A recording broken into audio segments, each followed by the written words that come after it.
Hello, and welcome to another classic pay-per-view watch-along.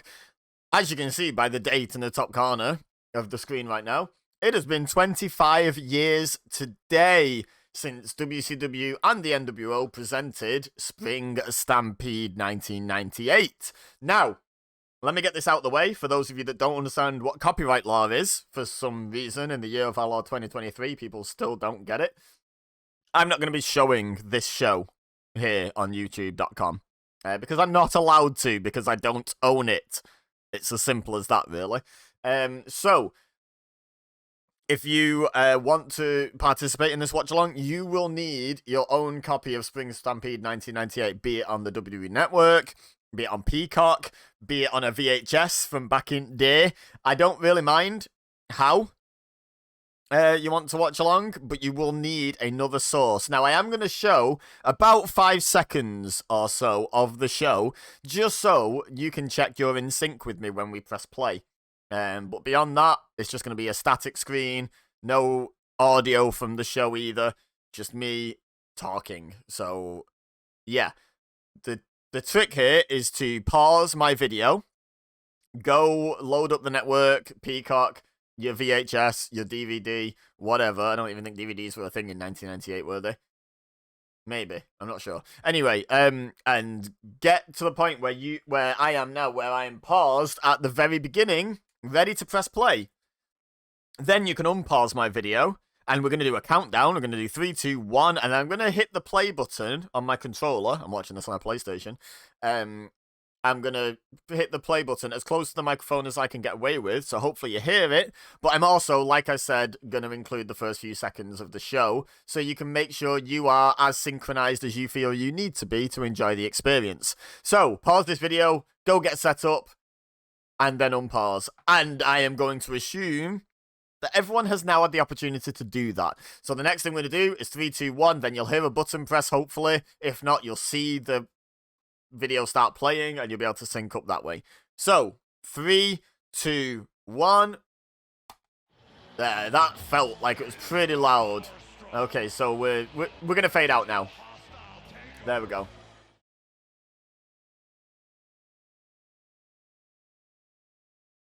So we've got the... So I missed the watch-along. I know that. I missed the one in March, which I think was Hogan and Savage.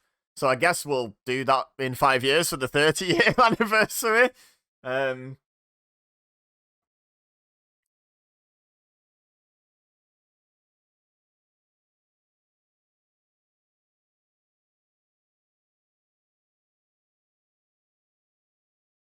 So this is interesting, because you'd think the main event of this show was going to be Hogan and Savage, wouldn't you, by the way this is being built? But that was the main event of the last show.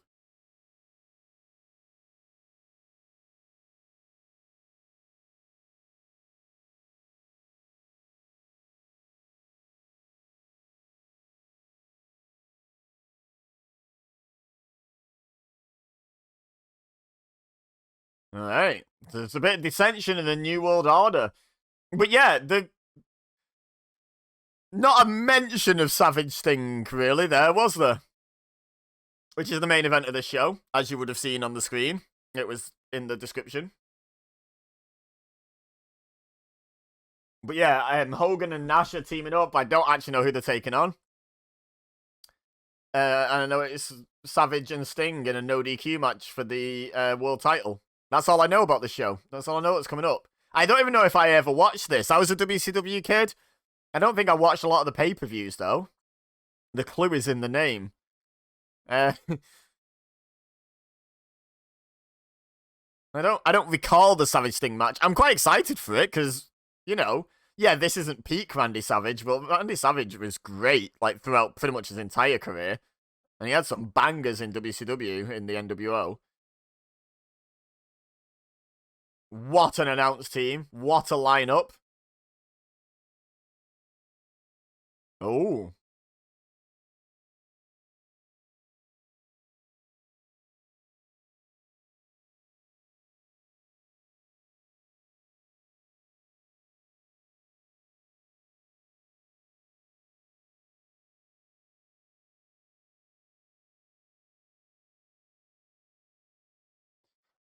Oh, that wasn't pre-announced. Okay.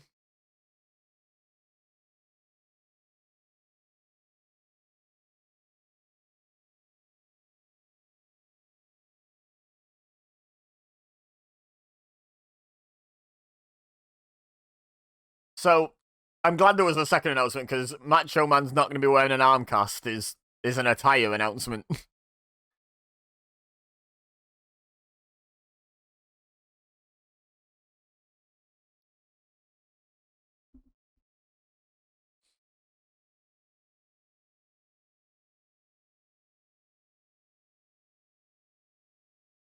Got the bats and the ball. Look at him, he almost laughed at that. Today he did laugh.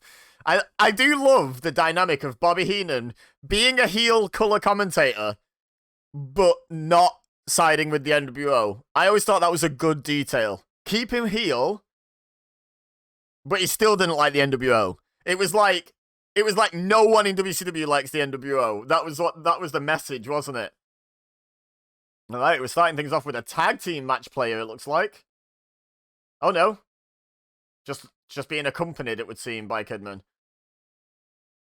Now, back in February, I watched watch along the pay-per-view WCW one, and Saturn had hair, and it freaked me out, and I didn't like it. He's got his hood up at the moment. Has he got rid of his hair? I don't think he does. I think I saw a preview shot on the screen, the opening screen, where Saturn had hair still, and I just don't like it. I really don't like it. It's not good. It upsets me greatly. So is Kidman just... It's weird. Why is Kidman accompanying Saturn to ringside when he could just sit in the front row and still... Oh. Oh! Oh! Oh, well, I think I know who wins this one. Are we doing predictions? I don't think I've seen this show. I certainly don't know who wins the main event off the top of my head. I think I'll do predictions. It's weird doing predictions for a 25-year-old show. But in this one, I'm going to predict Goldberg to win. What do you think? Let me know in the comments. Oh, God.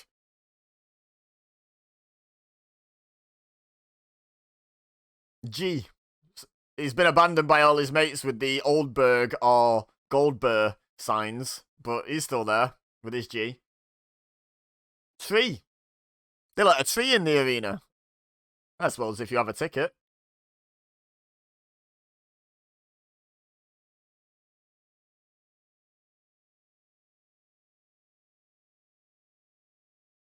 Oh, yeah, he's got hair. Oh, I don't like it. Oh, I don't like it at all. Goldberg, smack the hair off of him.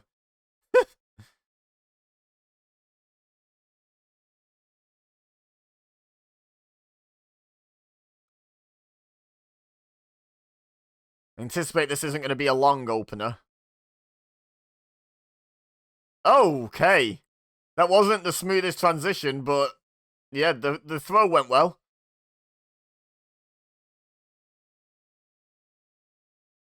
Goldberg was over like Rover, wasn't he? Oh, that was nice.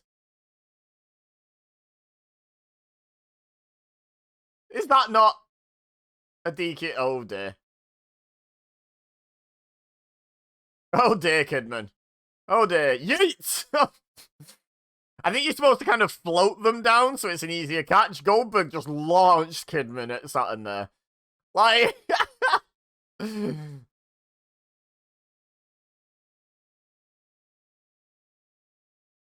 yeah, Goldberg is over, man. I sound more surprised than I am by that. That was not a statement of surprise. That's just... I think... Oh, nice. Nice leg sweep. I think you do forget... Nice springboard leg drop. That was beautiful. You do forget how over Goldberg was even this early into his career, I think. I remember him being over. I know there was the Goldberg chants and stuff. But... Like, this crowd is rabid for Goldberg. You'd love to see it. Building a new star in WCW. Crazy. About the only one they did.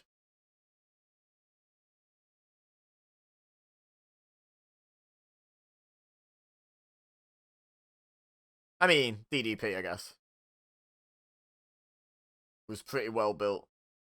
But he was like the same age as the established guys, so, you know, wasn't doing them any good for their long-term future, was it? Whereas building Goldberg up, they could have, like, run WCW around Goldberg for ages had they not folded.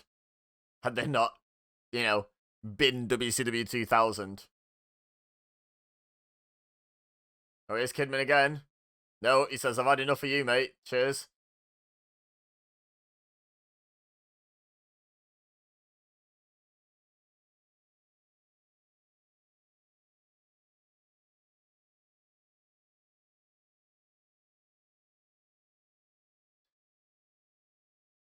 Saturn moves so fluidly and nicely. Just like it makes all these like things look pretty effortless. Like, he genuinely looks like he's sort of strolling through these very impressive athletic moves and suplexes and stuff. Like, I think Saturn's a really good candidate for one of the most underrated wrestlers ever. You don't even hear people like obviously he never got to like world champion level anywhere, so he's underrated by the bookers and the people running the show. But you don't even hear fans talking about him in that regard. Like, people say he was good, don't get me wrong, but they don't put him in their most underrated ever list, and I think that in itself makes him a good candidate for most underrated. Not most underrated ever, like top one, but he's in that list for me.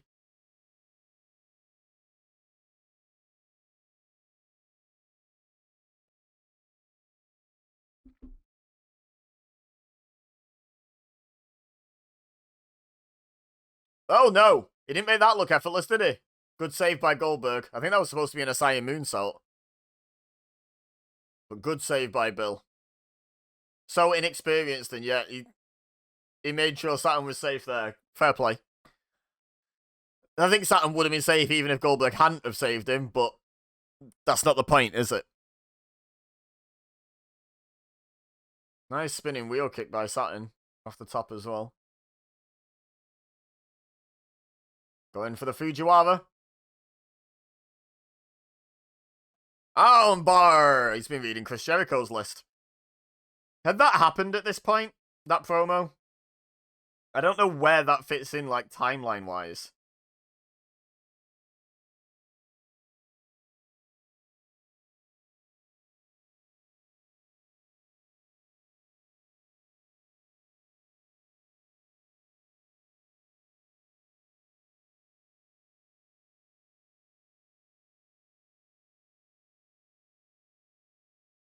Oof, that stomp. Pinning predicament, my foot.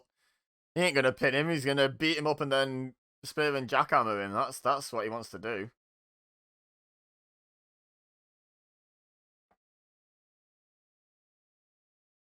This probably has been Goldberg's longest match to this point, yeah. They're probably not even wrong when they're calling that.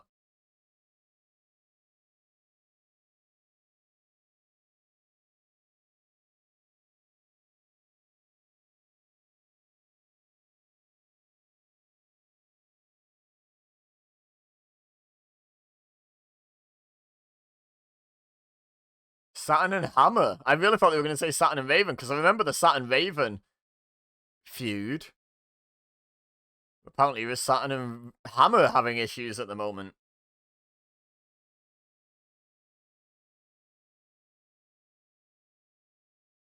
Oh, yeet.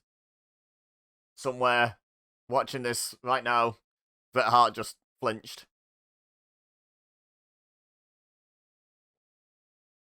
This has been a longer first match than I thought it was going to be.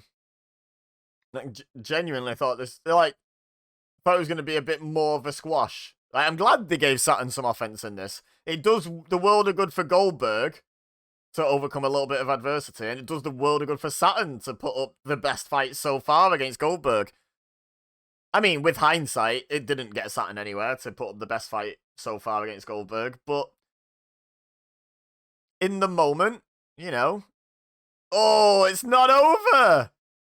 Low blow, wow. I really thought we were going to the finish. That was like a false finish without the actual need for a 2 count. I genuinely thought we were just going to the finish there.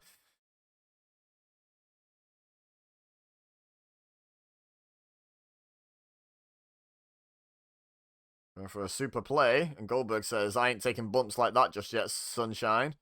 Uh-oh. Oh, dear. Oh! Hey up. The flock's here. There's a big boy. Kick him in the head. Kidman can have a spear. Goldberg's like, whoops, wrong one. Oh well, slam. Get out, you silly man, says Goldberg. Says sign language for get out of the ring, you silly man. Uh-oh, rings of Saturn. My favourite submission hold as a kid. Actual real jeopardy for Goldberg there. Heenan's right, he's calling it. I think the streak's over.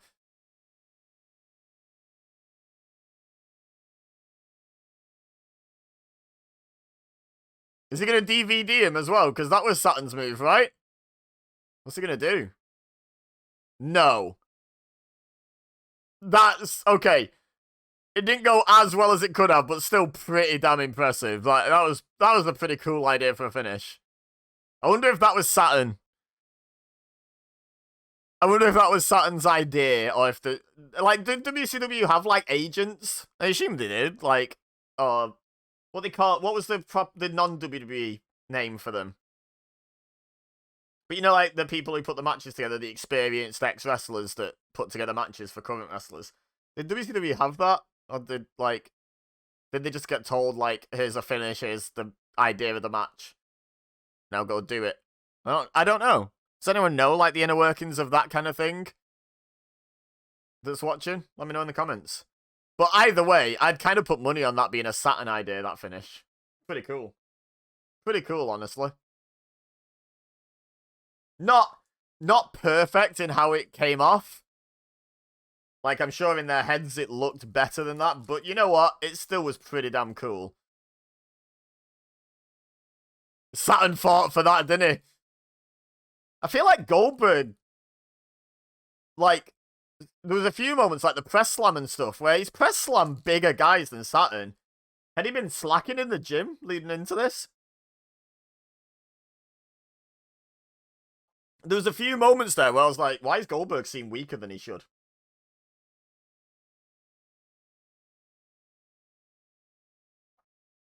Okay, 4 title matches. Next match, please. The cast is off. Is this Chavo? Oh, it's both of them. But Eddie doesn't look like he's dressed to wrestle. Yeah, just accompanying him. Why didn't Kidman get a with? Why does Eddie Guerrero get a with, but Billy Kidman doesn't? That's rude. Eddie Guerrero is my favourite wrestler. I think I remember this story.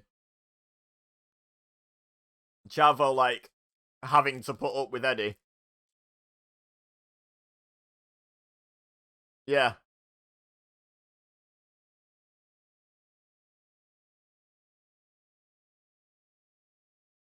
I vaguely recall this story. Like, I remember it happening. I don't remember, like, all those story beats and how it concluded and stuff like that.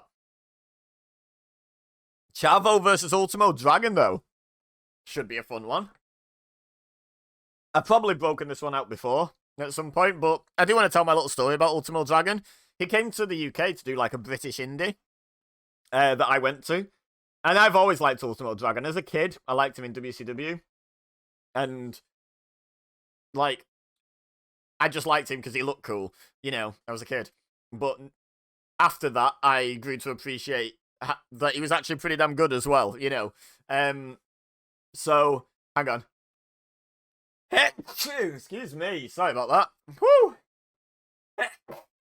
Oh, trying to lean away from the microphone a bit. Oh, but I won't remember to edit that out, so there you go. You're welcome for those.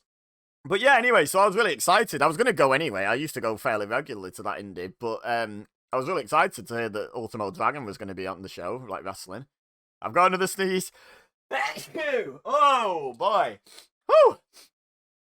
Anyway, so yeah, I was very excited about that, and he had a little merch stand, and he was selling Ultimo Dragon masks. And I was like, oh yeah, I'm going to buy one of them. Hell yeah, give me that. And, you know, and I told him that as a kid, I really liked him in WCW. And, you know, his English is a bit limited, but he understood what I was saying and could communicate. His English is better than my Japanese or Mexican, you know, which I assume he speaks both pretty fluently with his um, career history. But, yeah, so I was telling him, you know, I really liked him as a kid and still do, you know.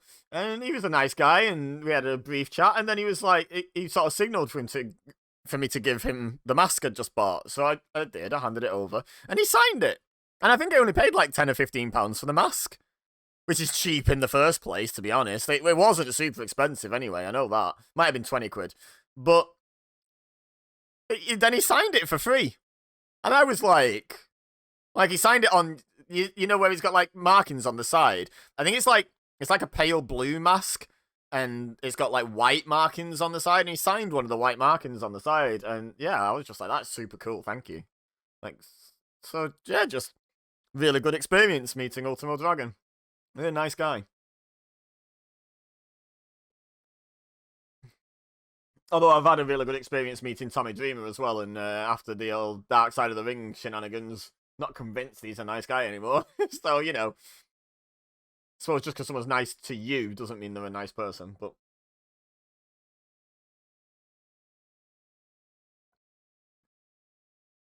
Yeet! Of that. Whoa, look at that. Nice back kick. I think it's been mentioned before in the history of the channel.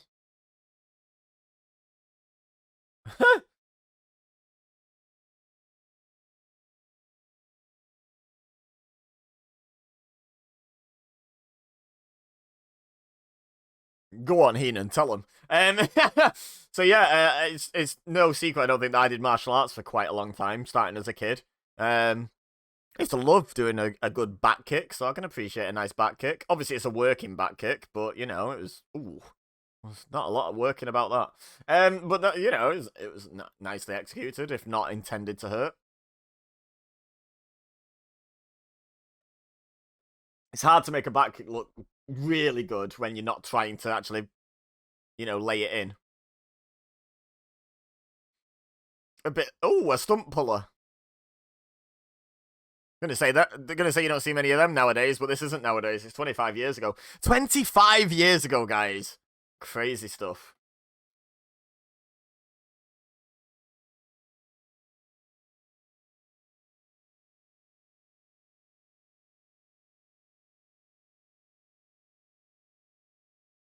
Oh, nice.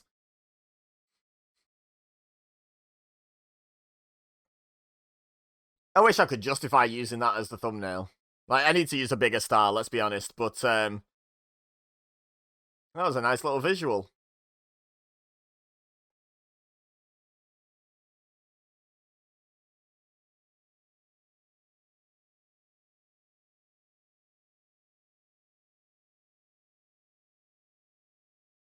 I knew Heenan was going to have that Tony for that comment, but you know what? Shivani does make a good point. He, you know, if any girl likes to cheat, why doesn't he help Chavo by cheating, you know? But I knew Heenan would have a clap back for that. So you said it's okay to cheat? I love this commenter team. I really do.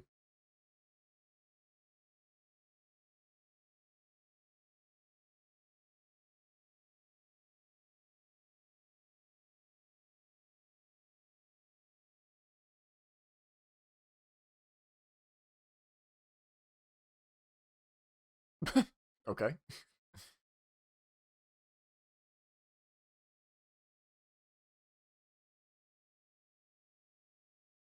Can you buy that Eddie Guerrero is my favorite wrestler shirt? I'm gonna Google it. Because, you know, he is one of my all-time favorite wrestlers. Um, is my favorite wrestler shirt. Here we go. No, that's a Latino Heat shirt. That's an LWO shirt. None of these are what I have requested. Is it available on Pro Wrestling Tees? Legit? No way. Has it got the cheat to win on the back? It doesn't show the back. I'm suspicious.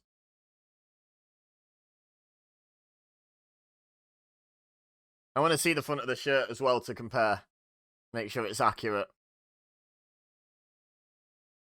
Because I'd buy that. I don't buy a lot of wrestling shirts that are just, like, showing support for the wrestler. Because, I don't know, I just never really like them.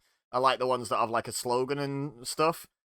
However, Eddie Guerrero is my favorite wrestler as a slogan I can get behind.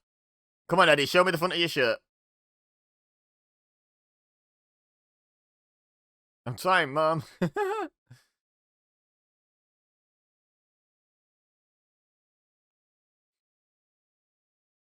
Eddie Guerrero was so good at just, like, everything he got given to work with. Like, genuinely.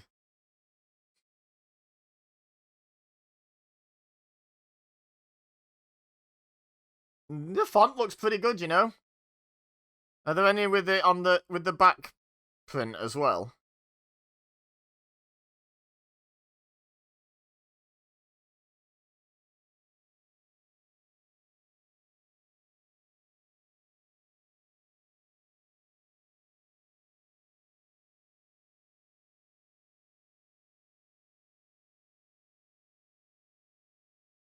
Ultimo Dragon.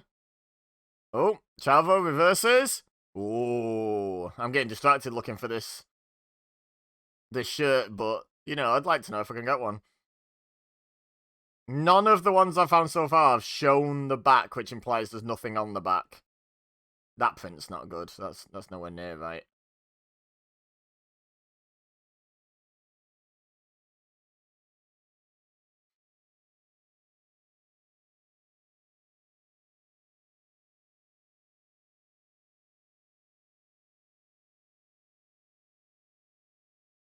Ooh. That's gonna hurt.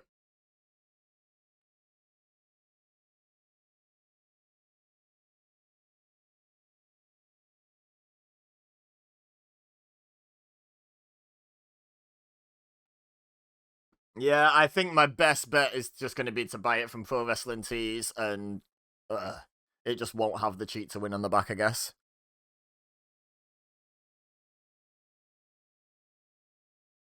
I have bought a shirt that didn't have the back print before, and I knew someone who did t-shirt printing, and they did the back print for me to complete the shirt for me, so I could maybe look into something like that. Anyway, let's watch the show. Let me know in the comments if you know where I can get, like, an authentic one of that shirt. Like, with the cheat to win on the back and everything.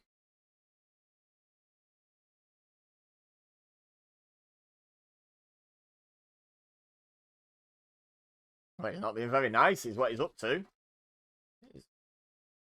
He's not being a very nice boy, is he?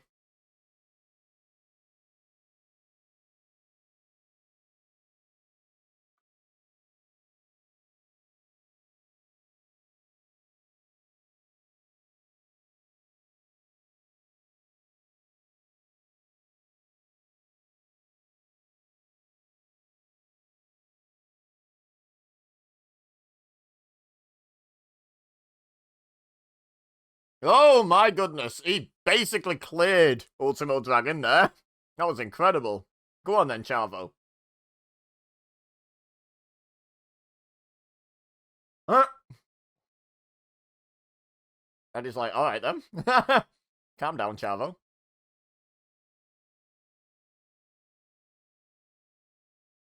Can we get a replay of that?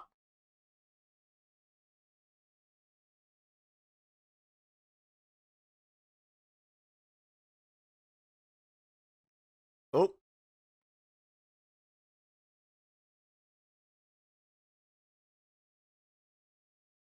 Sorry, just consuming a cake.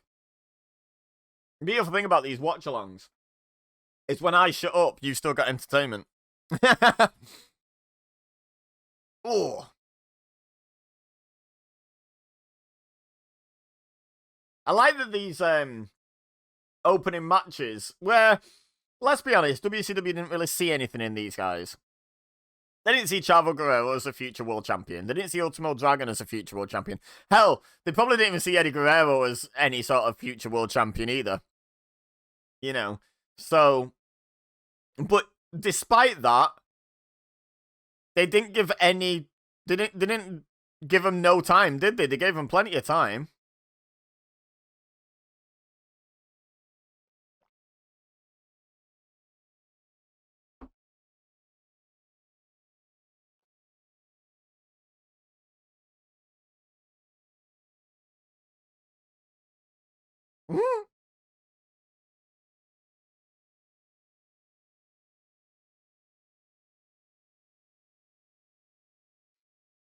Oh my god, this camera work. Anyone else feeling seasick?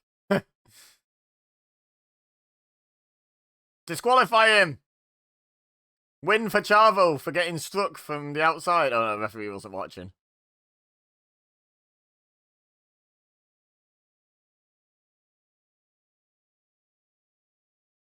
Oh, go on, Ultimo Dragon! Oh.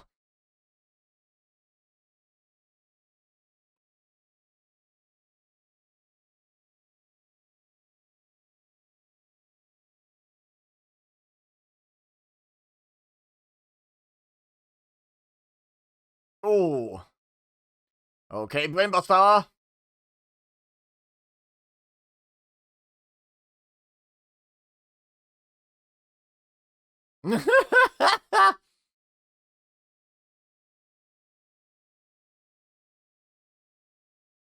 Uh-oh. Nice. Go on then, Dragon. We'd love to see an Ultimo Dragon victory.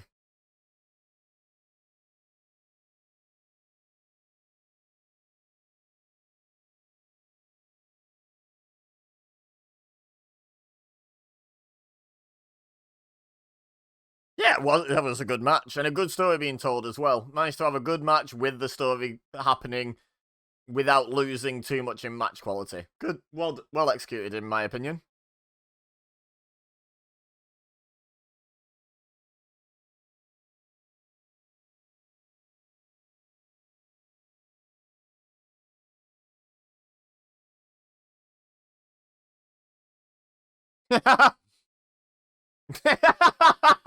I love Eddie Guerrero. Oh, the animation. So good.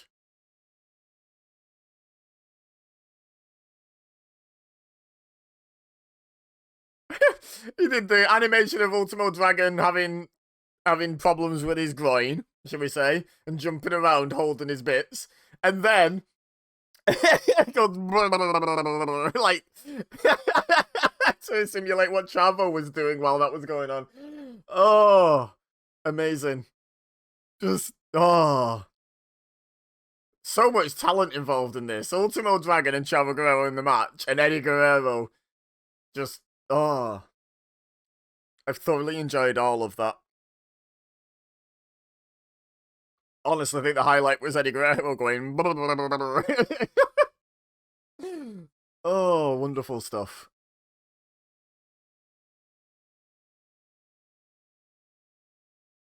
What? If you spent 13 to 14 hours a day on the internet back in 1998, you'd have loaded 2 web pages.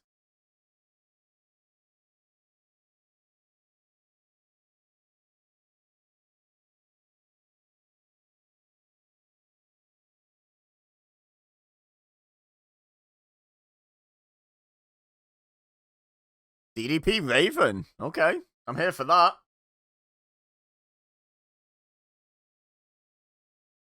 I'm here for Savage. Not Savage. Dallas versus Raven. Like, yes. Like both those guys. A lot.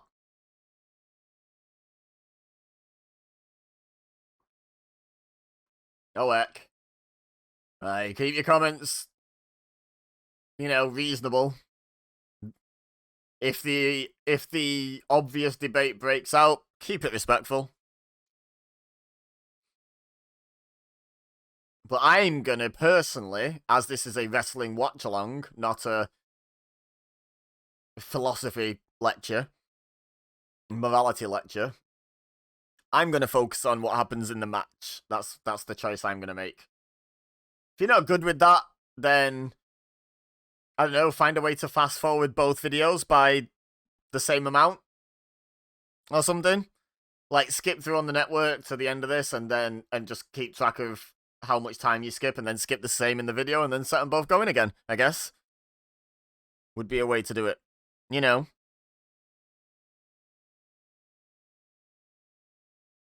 Ooh. That said, this could be spicy.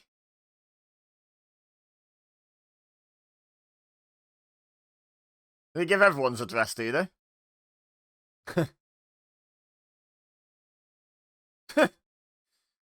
Booker T. In 1998, an absolute pro at getting over. The trick to getting over is to go, "Ah!" at everyone. I mean, it's working. Like, people are loving Booker T, to be fair. I loved this Booker T with the cool flame tights. That was a super cool attire, wasn't it? The Harlem Heat attire. Like, yeah. But not the weird singlet Harlem Heat attire. When he went to just pants and they had the flame, yeah. Super cool.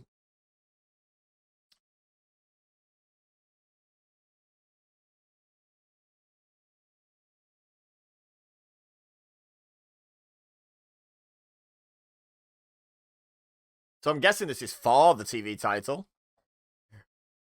We know Benoit and Booker can go. Didn't they have the series over the US title in WWE? That was a bit of a banger series, wasn't it?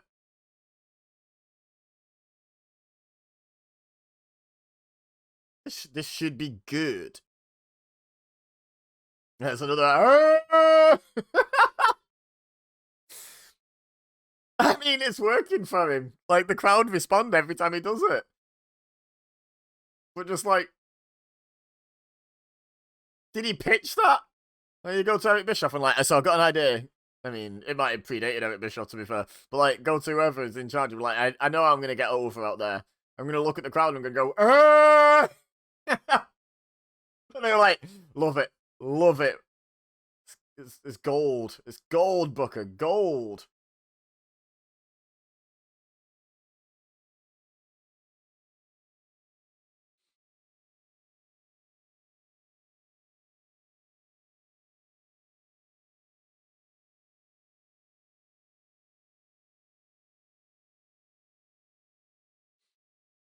Okay.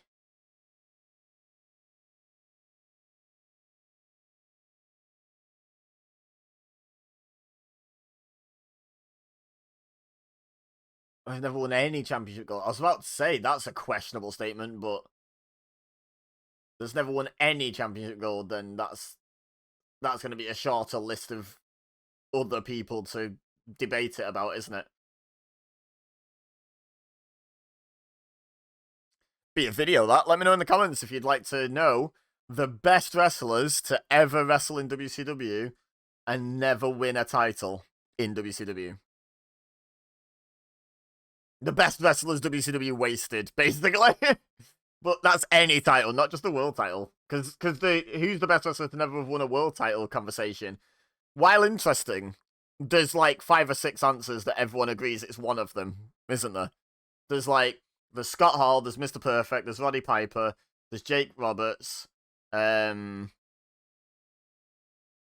probably forgetting a couple. But, there's probably in total 5 or 6. Like, off the top of my head, I'm struggling to name them all, but I got 4 there. And I'd say most people agree it's one of them 4, or maybe 1 or 2 other candidates. William Regal's probably in a lot of people's list. Oh, heck.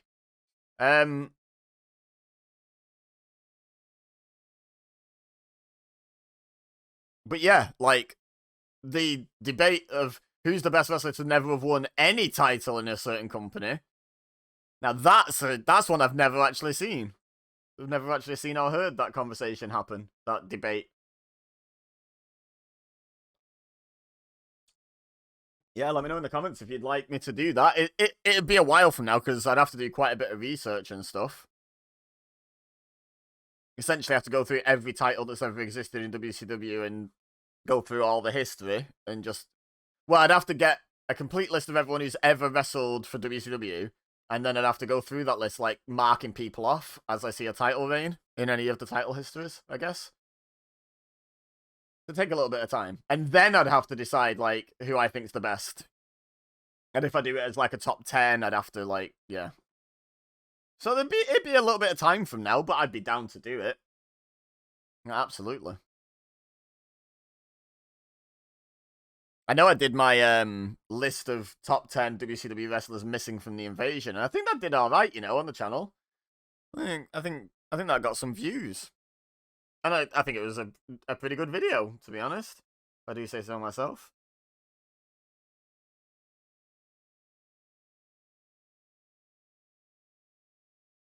So I wouldn't be against doing another list video.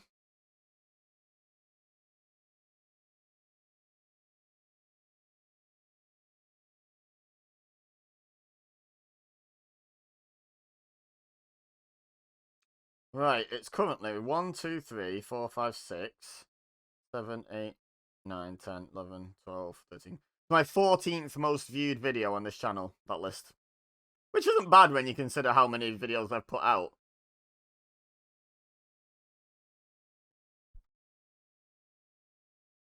Right, anyway, back to the action, because that sounded like it got intense, but I was looking at my phone. The crowd started popping for it.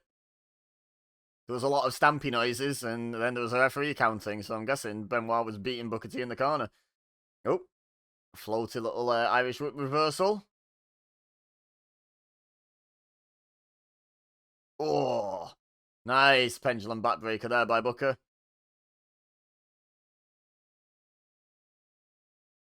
Like, I mean, honestly, just as a general thing, any video suggestions you'd like to see me make, put them in the comments. I'm not saying I will do it, like, but I look at it as a possibility and decide if I felt it was a good idea.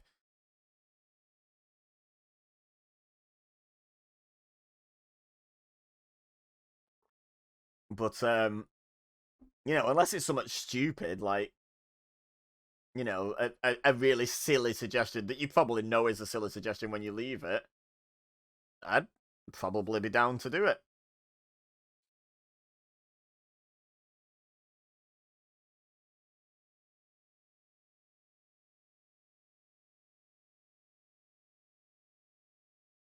Yeet!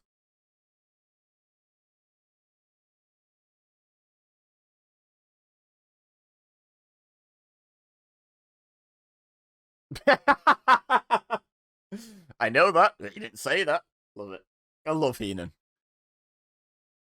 I remember doing a watch along of like a night. I'm guessing it was like a '93 WCW event, because it would have been like 30 years anniversary, because it was this year I did it, and it was, I think it was Schiavone, and it was Jesse Ventura, and I just found his attempt at being a funny heel color guy really cringy, whereas Heenan just nails it. Like, sometimes he says something and it's not that funny, and it like misses the mark a little bit, but his hit rate is pretty damn good. Like, that was a hell of a knife edge chop.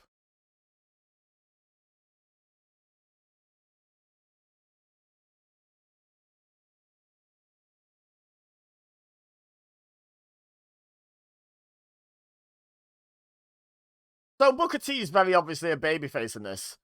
Is Benoit a heel on the basis of being very intense, or is this face versus face? I don't really know if we're supposed to hate Benoit here.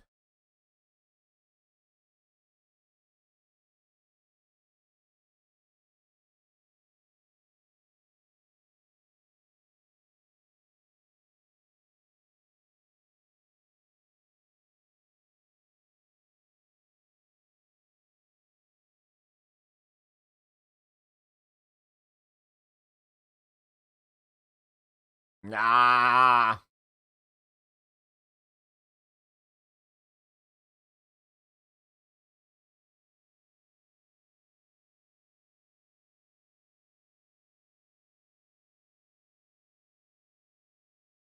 Why are we talking about that match? Just watch this match, Tony. I'm not the best to talk about that with my ADHD commentary, am I? But, you know, it's not my job. It's a hobby, you know. He's a professional broadcaster paid by the company to call wrestling matches. Obviously, he's being told to talk about the main event, I guess, but...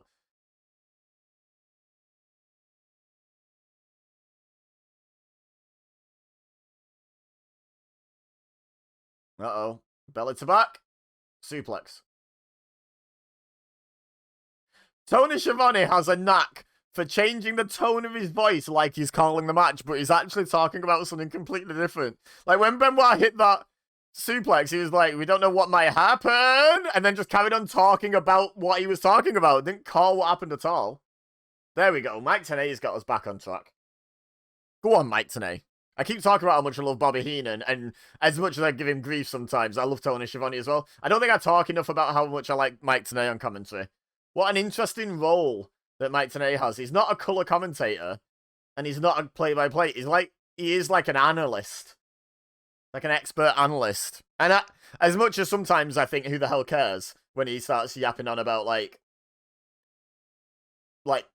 certain things about Lucha Libre and the Japanese style of wrestling and stuff when there's a luchador or a Japanese wrestler in there. Sometimes I think he goes on a bit too much about the detail. Excuse me, the detail. But most of the time I find it fascinating.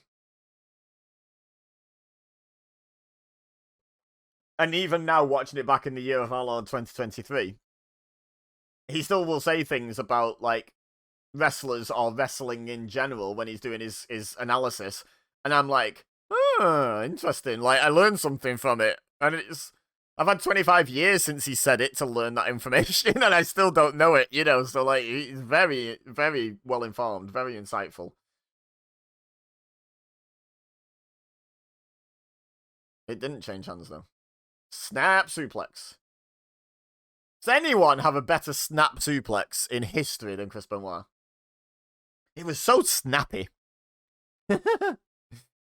Everything Benoit did was snappy, but his snap suplex really stands out to me.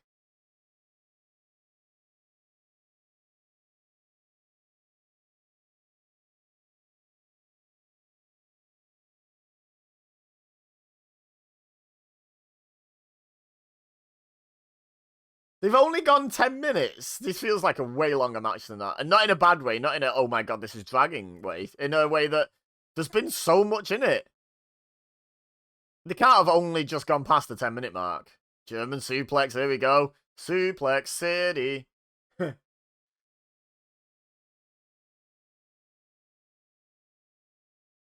Love Booker T flailing around like a spider caught in a bathtub to try and escape from it. That's like Booker T's entire wrestling style, in my opinion, though. Like, he's always got just like his limbs flailing, whether he's attacking or selling or trying to defend. It's like a baby giraffe on ice. But he's fully in control, which is genuinely quite impressive to me. Because how are his limbs doing that much and yet he's in control of them all?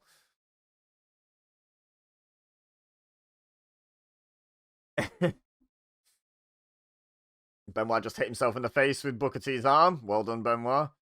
Uh-oh. Oh!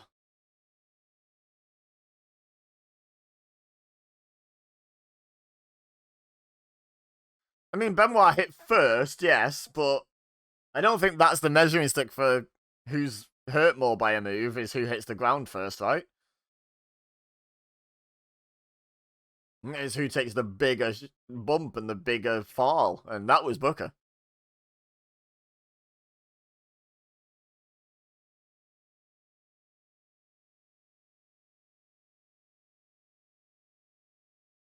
Yeah, thanks for pointing that out, Heenan. Now I'm, like, analysing how much sweat the people in the main event must be rolling around him by the time an entire card has gone on before them. It's pretty grim when you think about it.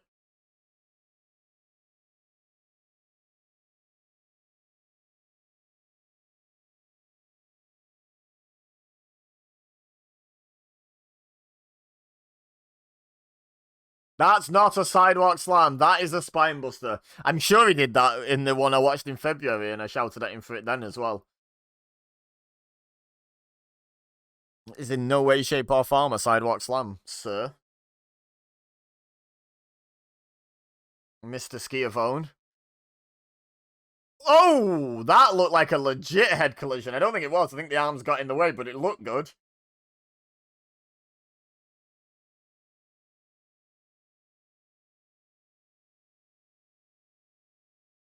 That was quite the collision.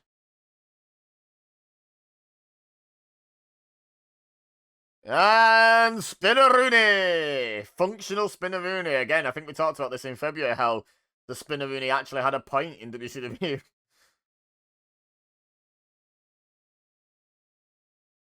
How did the referee end up in that position?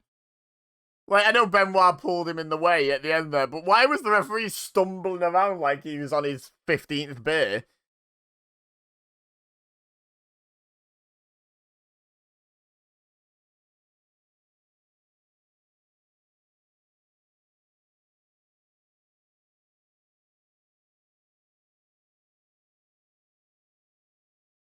That's a questionable one.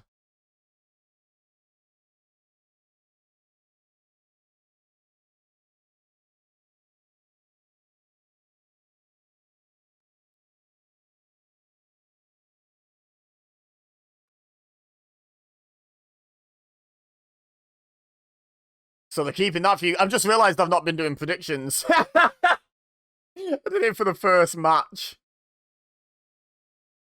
Didn't predict for... Right, we're not doing it in this video, because I didn't do it for Chav Ultimo, and I didn't do it for this one.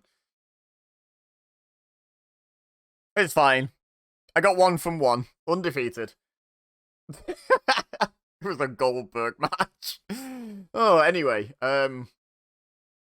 Yeah, I guess they want to keep this feud going, because that's like a questionable win, isn't it? So they're going to just do it again.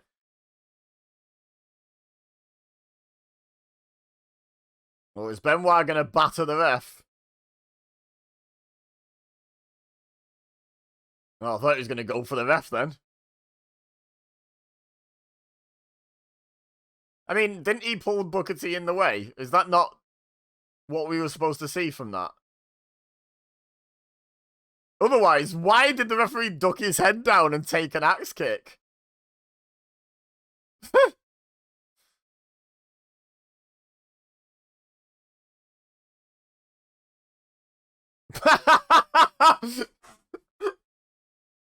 I thought he was gonna say something about taking him to like the doctor's office or the referee's locker room to recuperate or something. No, taking him to the referee's retirement home for the aged.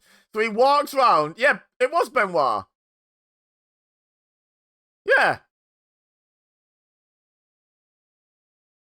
I did. Do your job properly, lads. I saw it. I called it. Right, now, did he tap or not? I don't know. That's such a weird movement he made. Because normally when they tap, they sort of...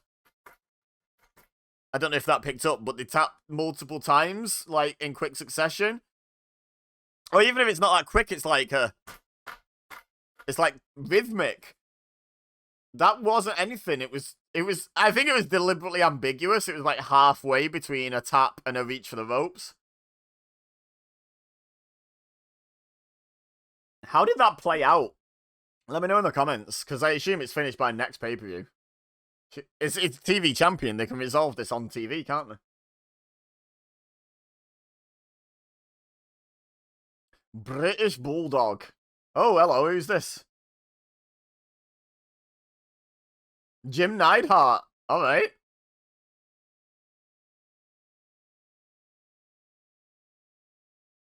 Hart family and New World Order feuding. So these are the good guys because they fight. You are stupid. That's rude. I am not. Not always. Not universally. Occasionally, but not universally.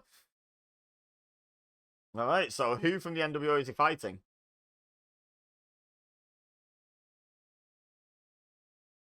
Wow. Oh, Bulldog and Perfect. Well, Hennig. It's not peak Bulldog and it's not peak Hennig. But still, I sort of expect this to be pretty damn good.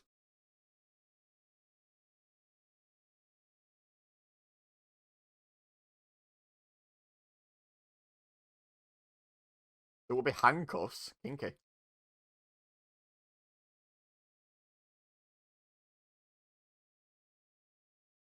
Okay, that's fun.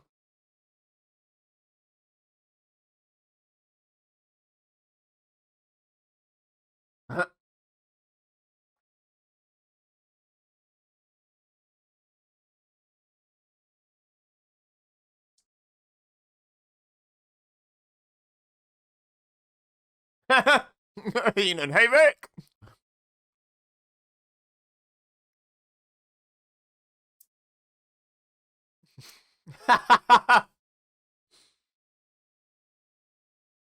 Heenan's sense of humor trumps even his hatred of the nWo. Love to see it.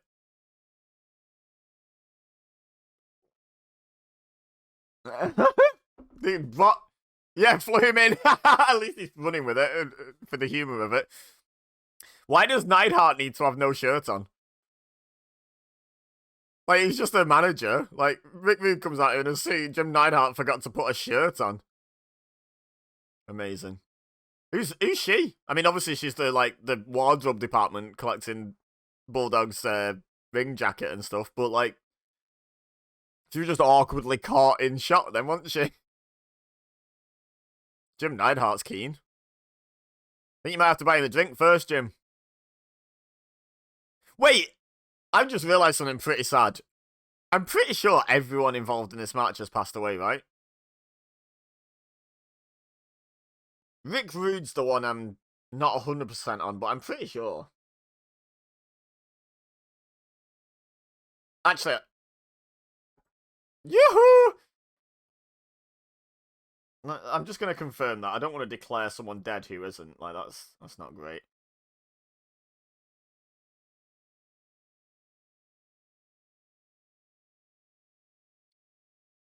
Okay, I've checked Jim. I'm going to check all four. Just to be certain. Bulldog, yeah, I knew that, but, you know. Kurt Hennig, yeah. I knew that as well. Like, the one I'm in a bit of doubt about, but I think I'm pretty confident. Yeah, all four men, both wrestlers and both managers, have passed.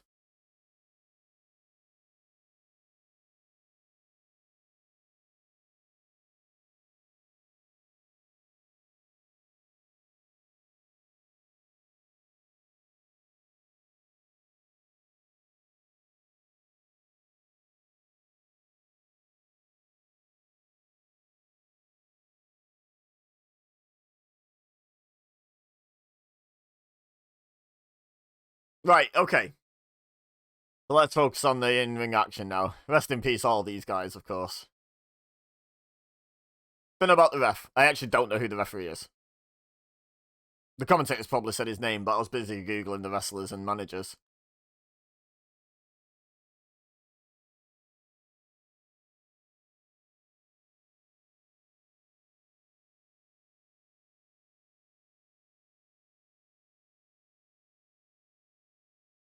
Why would Rude grab the Bulldog there anyway? Just get disqualified, right? They shouldn't want to win. Yeah. Does he look like he's got... You're so observant, Tony.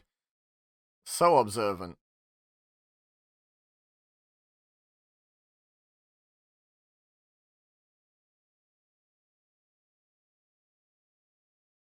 I mean, so the funny thing about that idea is if you put a brace on to trick your opponent into thinking you've got a bad knee, they're going to target it and hurt your knee. So you'll end up with a bad knee. That's not a clever ploy. That's a pretty silly ploy.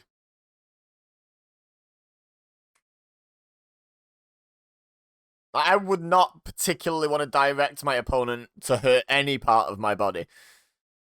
The only time I could think that would be like even slightly good would be if I had a really bad like injury on like my leg, and I just really wanted them to not even look at my legs, so I directed them to like my ribs or something, or my arm. You know, like you could use it as a distraction. But even then, you're just going to end up with two bad body parts then, aren't you? It's going to end up with the one they target and the one that was already injured.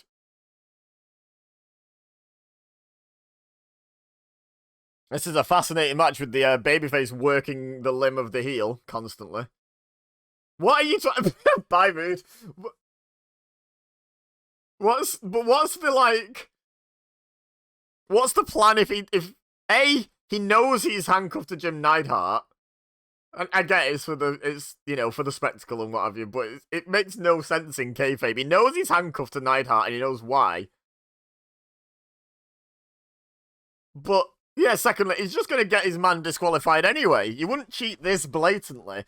Like what they should have done is had like, an early in the match opportunity that Neidhart denies him. Then they do basically nothing for most of the match. Then you get like a ref bump. And Rick Rude tries to get involved, and Neidhart either stops him or comes in with him and actually hits Hennig or something. Like, they could do something fun like that.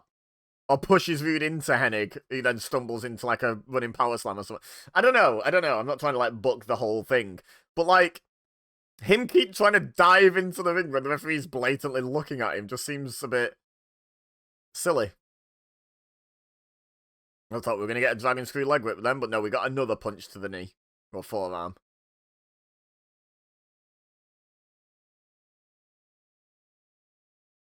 Oh, okay, broken Matt Hardy. Oh,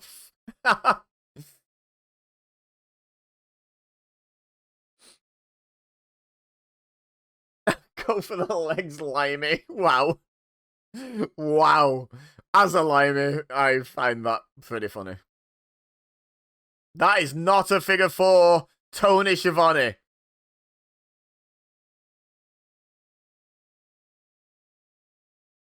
What is this? Why is Jim Neidhart assaulting a police officer?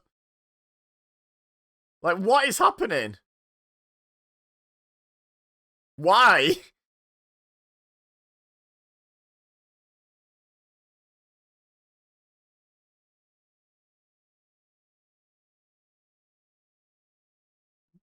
But why is Jim fighting a cop? And why are we not watching the wrestling match?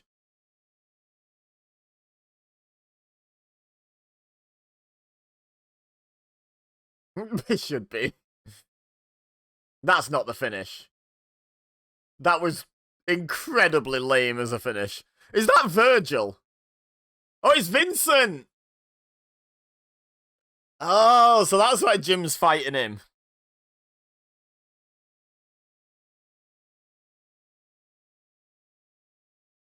So Jim spotted that it was Vincent and wanted to fight him because he understood what was up. Vincent gave Rick Rude the key. Rick Rude took 35 minutes uncuffing himself. And Jim Neidhart hasn't assaulted a police officer for no reason. Okay. Now I'm starting to understand. The finish was lame, by the way, because Bulldog's head was nowhere near that metal bit that he was supposed to hit. So it just looked a bit rubbish.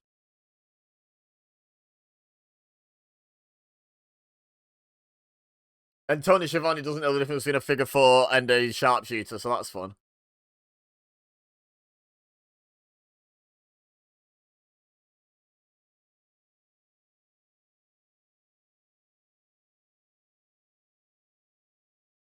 Officer Vincent! Yes, that should have been his new gimmick.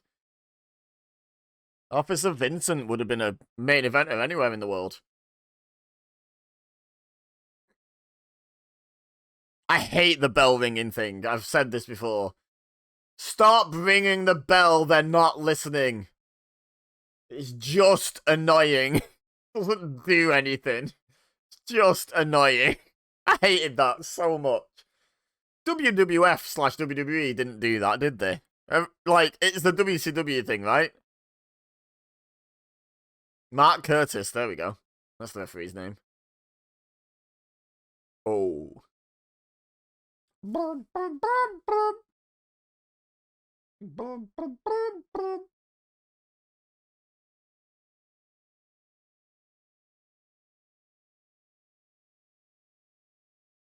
New world order. I'm just disappointed we never got Officer Vincent.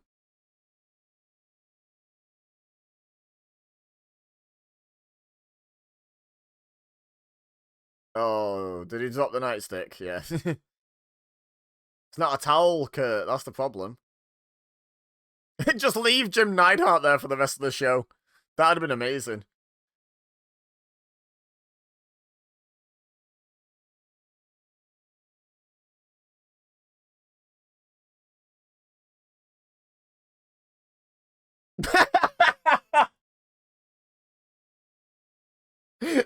Oh, Heenan.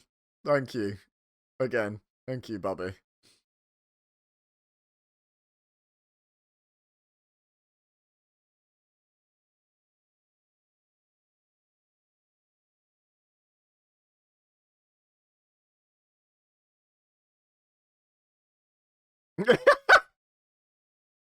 Oh, I love Bobby Heenan. Yeah, two dummies.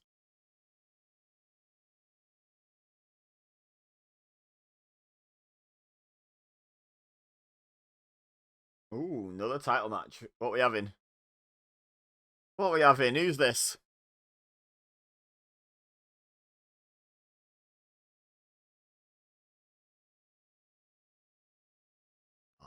I hate when you get an aerial shot of the dude walking around with the candy floss or cotton candy if you're American in the crowd. Always makes me want some.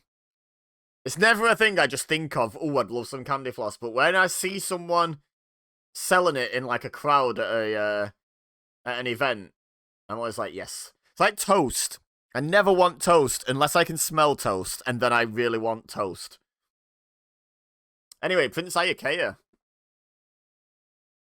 gonna challenge, it would seem, for the Cruiserweight Championship against Jericho. Okay.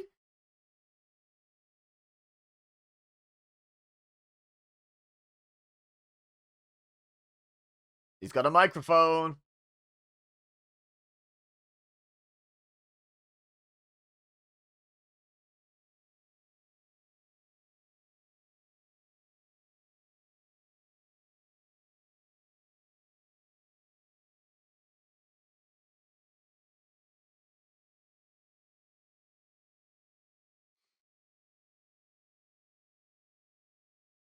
Okay. All right, cheap trick.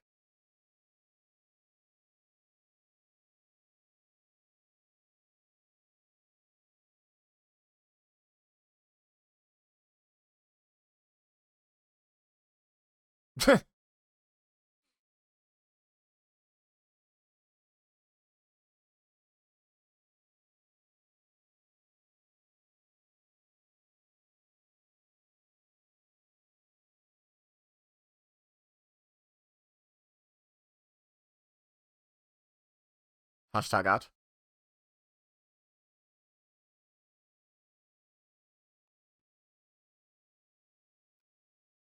Oh, I was just asking where this fits in with that promo. Right after would seemingly be the answer.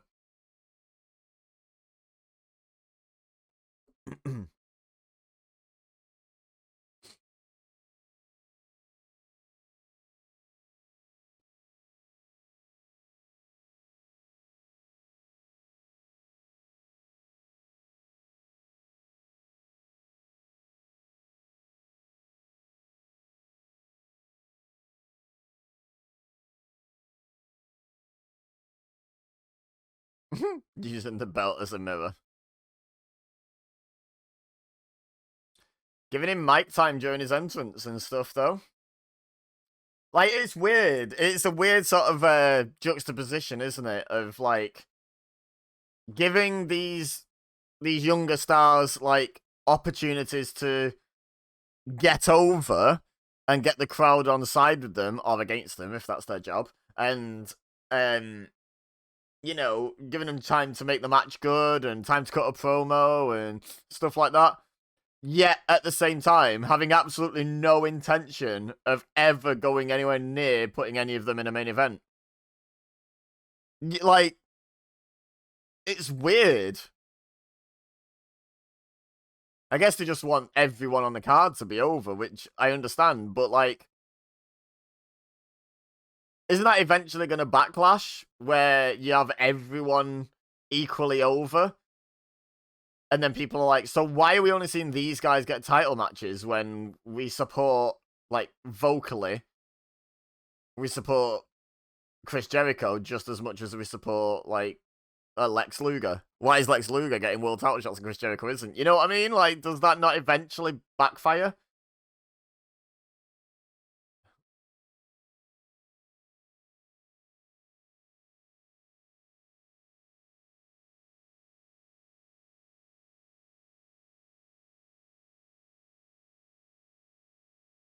Why is Ayakea selling so hard? Is he, like, in legit pain? Because I don't know if he's had a lot of reason to sell as yet in this match.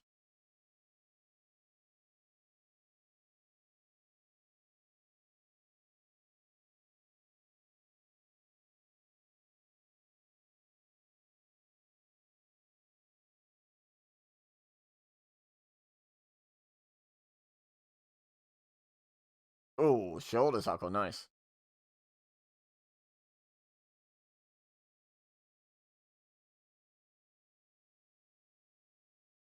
Team Milenko's gone from employed and paid well professional wrestler to homeless bum because of one loss is the story from Bobby Heenan. Love it. It's like intentionally cartoonishly exaggerated, where you're not expected to believe him, but it's pretty good. Skin in the cat. Yeet. Oh, that she just tried to like hit Jericho. She's not a fan, whoever she is in the front row.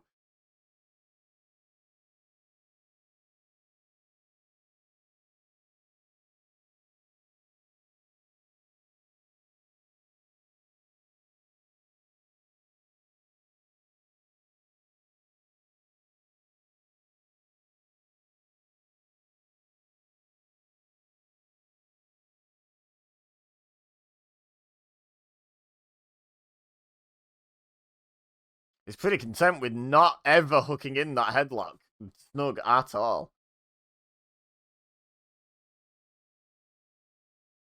Got a lovely Jericho sucks chant encouraging Jericho out of this rest hold.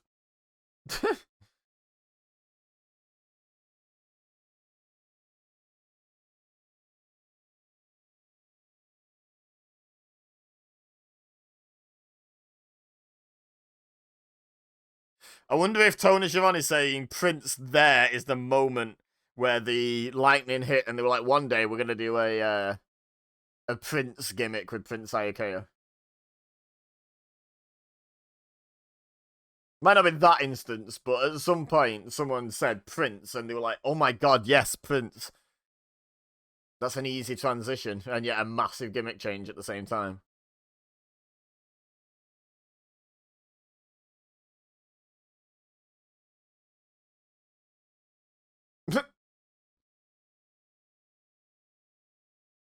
What an upstanding man Bobby Heenan is.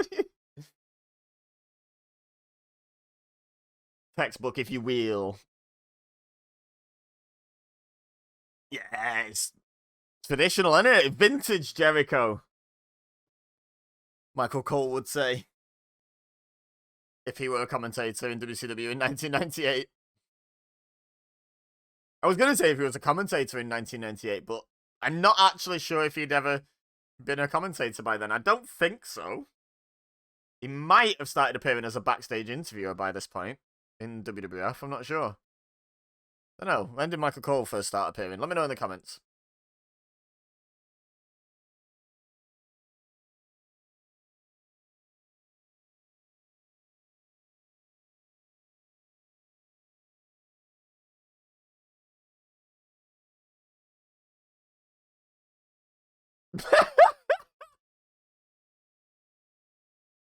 Jesus Christ, Bobby.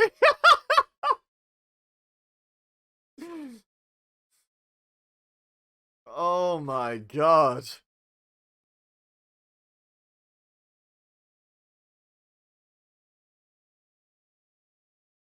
Okay. Fair enough. I'm not sure what he's doing there, Jericho, but you do you. You do you, my dude.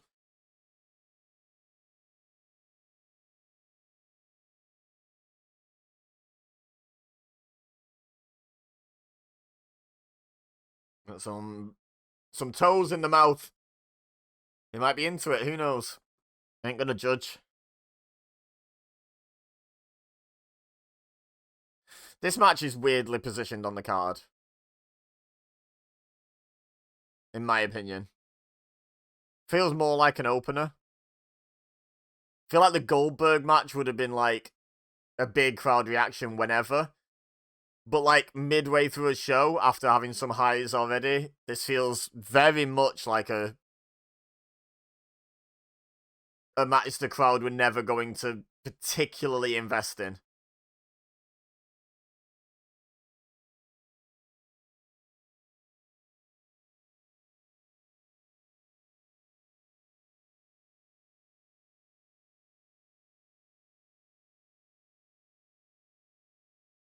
How about that? Match continues after rope break. Get it in the headlines.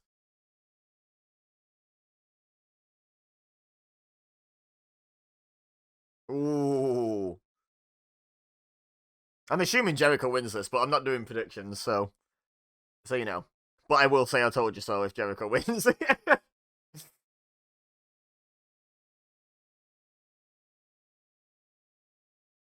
He lives there? That's crazy. Does he have to pay rent? Does it just get taken out of his wages? I must know more.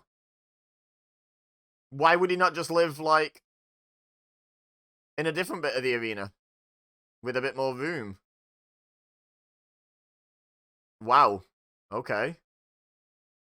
Not sure what, like, the purpose of that spot was. I guess we'll find out, but that was quite a big bump. You don't want to fall off. He's so wise. You're so wise, Tony. So wisdomous.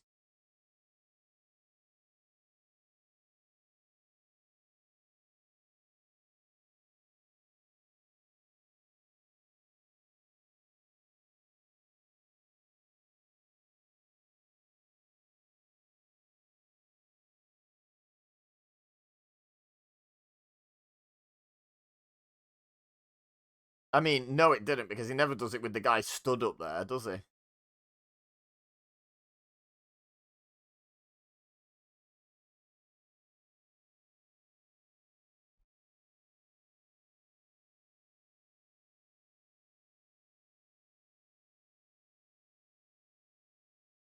There hasn't been a lot of reason for us to hate Jericho in this match. Other than his arrogance, I guess. Yeah, I suppose his arrogance is probably enough to make us side with Prince Ayakea. And his promo beforehand. But, like, yeah, just, like, cheating or whatever. But I guess he's not going for being a cheating heel. He's going for being an arrogant heel. Nice Northern Lights. I love a good Northern Lights with a bridge. Very nice.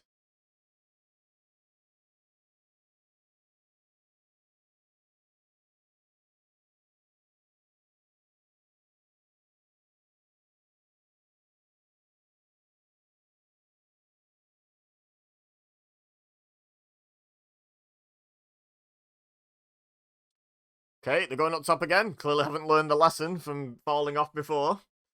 I mean, I know that was a planned spot. It's just, like, within kayfabe, they haven't learned the lesson, have they? Oh, okay. That was unique. Oh, he's got it. That's it. Yeah, there he goes. Told you so! 2 from 2, baby! No, I'm kidding. I'm kidding.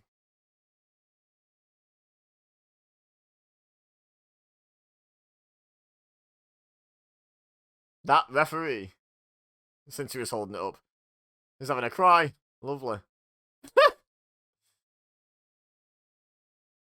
That'd be a good thumbnail picture. And I'd probably get away with it because of who Jericho became. Like how big a star he is, like, now. If this were, like, the review the day after the show aired, I couldn't get away with putting Jericho in the thumbnail. Because YouTube didn't exist. But, you know what I mean. But now, Jericho would be a great thumbnail choice. Especially pulling that face, it probably wouldn't even be clear whether he won or lost his match. It wouldn't even be a spoiler. Is he putting Prince Ayakea's shirt on? Oh, no, it's not a shirt, it's like a shawl thing that he wore around him. Oh dear. Oh dear.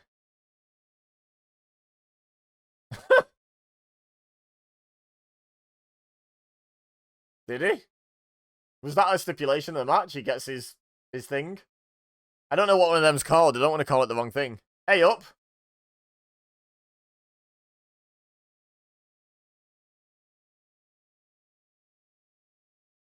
Did Shakespeare say that?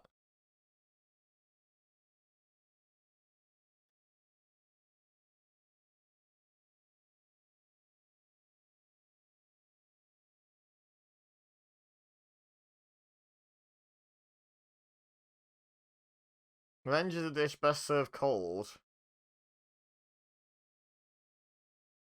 Origin. Finds its origins in the mid-1800s from a text written by Eugene Sue called Memoirs of Matilda, which was written in French and then directly translated actually reads "Revenge is good when eaten cold." So not Shakespeare at all, Raven. I love me some Raven, but come on, do your research, my dude. You're in the internet room, you could have just looked it up.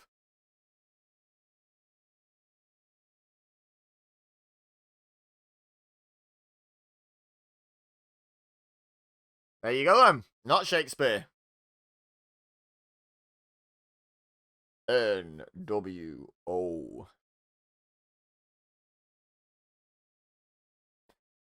I didn't notice who was announced for this. Is this a tag match? This is a tag team match player?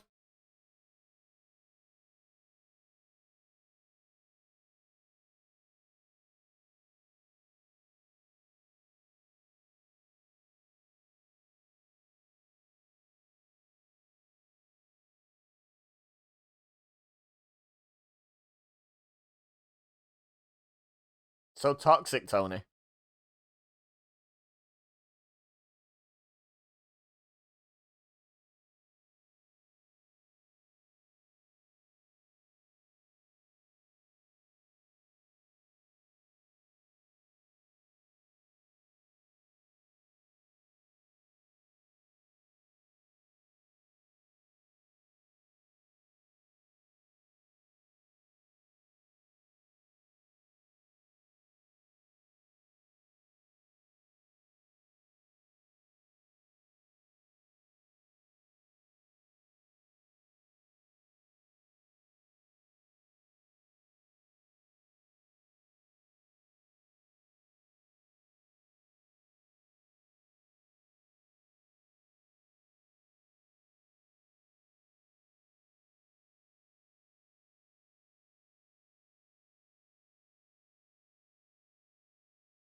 We can have a doctor do a run. Wow, he was already at ringside. He was well prepared.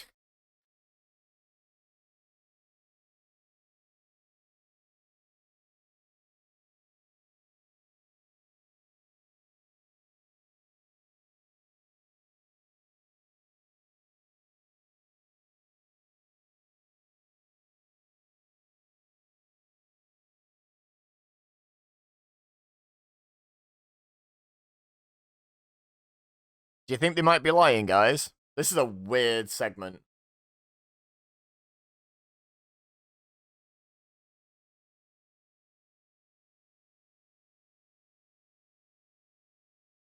He's clear to go. I had a look. I just like glanced at his hand. It was like, yeah, that seems fine. We don't need x-rays. That seems fine.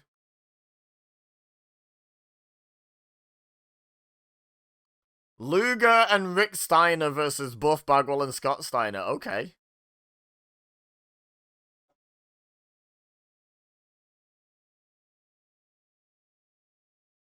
Lex Luger's not bothering.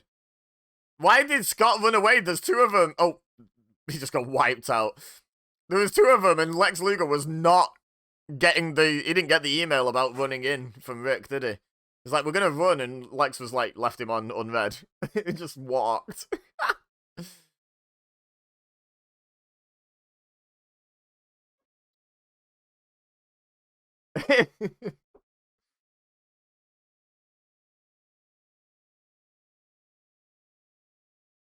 They heal quicker.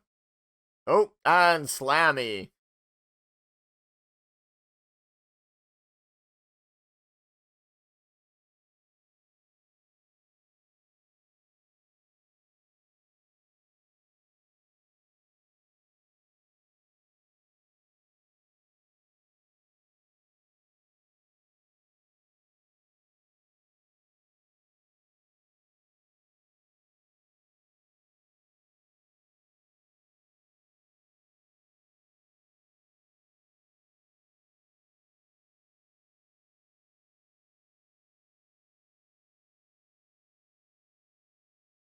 That looks so unpainful, it's untrue.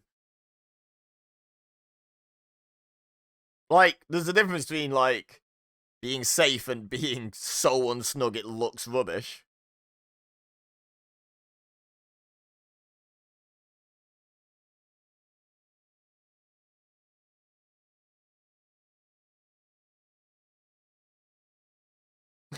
So what? I mean, I could say the same to your comment, Tony.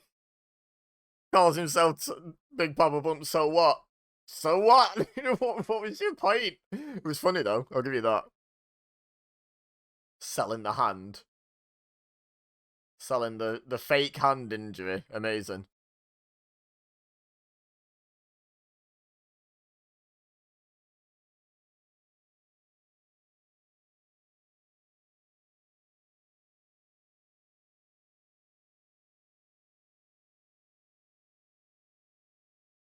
Lex Luger very angry about the 5-second rule that has been in wrestling for probably the entire duration of tag team wrestling existing.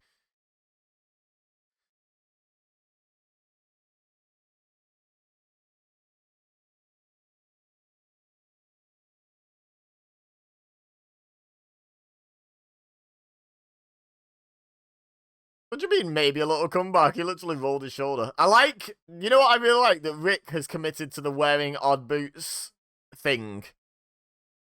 Because the Steiners always wore matching boots, as in, like, if they were still a team, Scott would be wearing a white left boot and a yellow right boot to be, like, the opposites of Rick's boots.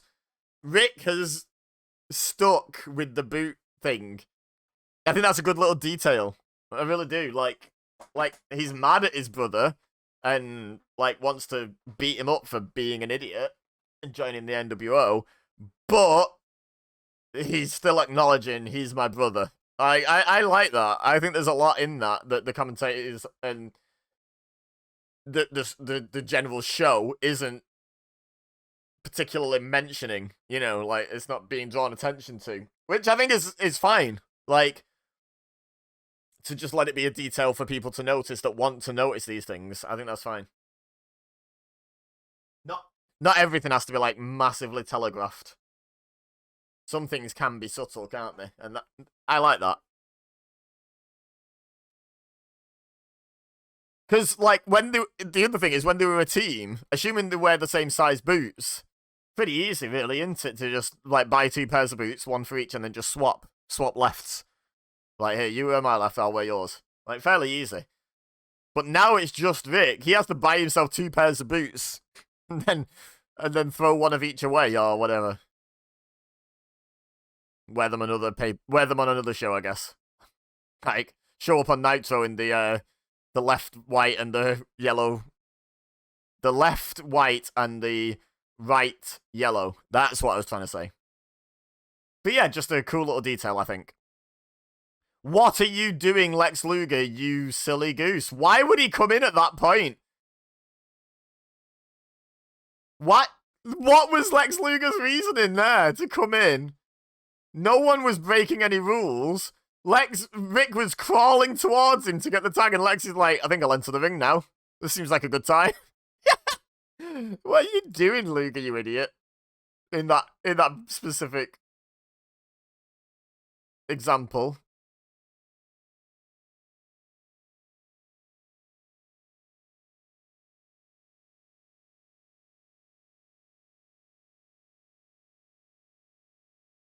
Nope.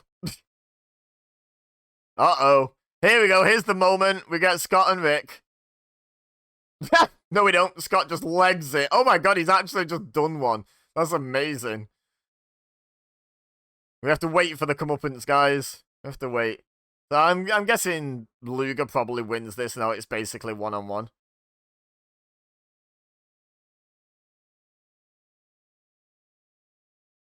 Out cheating the nWo. You love to see it. Yeah, there it is.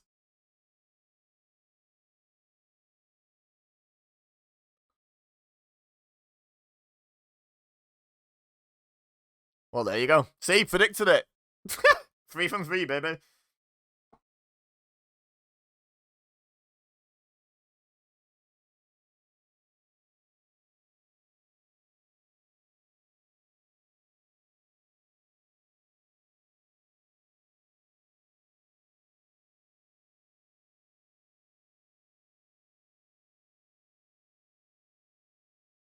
Yeah, it was a good way of doing the match without ever getting the comeuppance, so they can, like, delayed gratification on that comeuppance. I assume eventually Rick gets Scott one-on-one or something.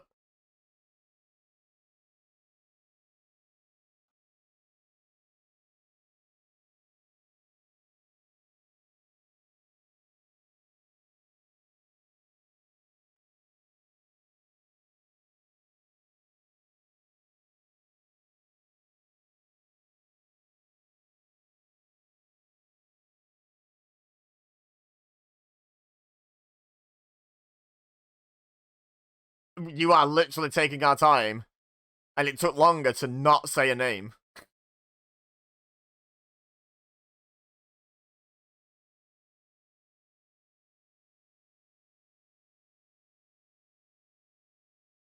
So I just realised, little cheap plug while Mean Gene's trying to get people to spend the money ringing a hotline when he could have just given the news, on this show that people already had to pay for. That tomorrow I'll have a video up on the EBEZAsimsgames channel featuring both Steiner brothers. So that's a fun little coincidence. A coincidence. Hey, LaParker's here! Nice!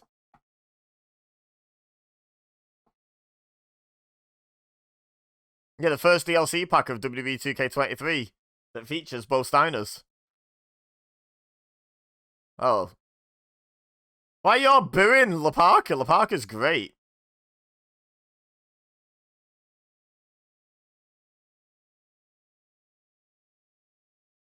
Ooh, is this LaParker versus Psychosis? This could be so much fun. Two of my favorite luchadors aesthetically of all time. And honestly, just two of my favorites. Like, forget just aesthetically. I always thought Psychosis had a mustache because he always had like the dark bit just above his mouth on the mask. It's just a bit of mask, isn't it? I always thought he had a mustache when I was a kid. I remember when Unmasked Psychosis was in WWE, being like, "Oh, he shaved his mustache." He never had a mustache. It's just part of his mask. He's silly goose, baby Ebeza.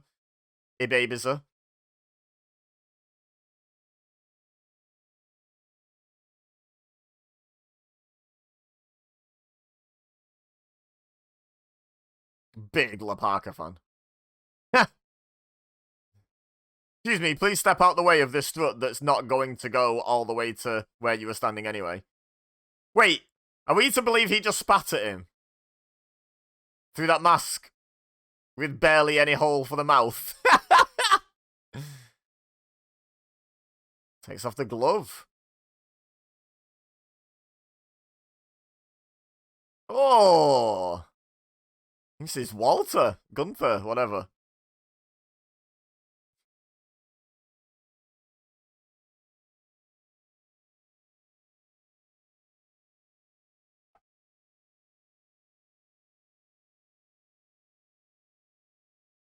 Again, weird placement for a match like this, but I'm here for it. I feel like the crowd probably won't be, but I'm here for it. Rooting for La Parka. Psychosis probably wins it, but I'm rooting for La Parka.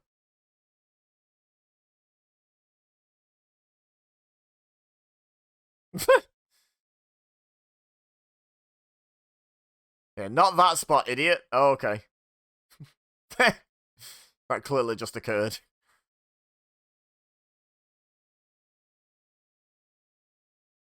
What balance, sort of?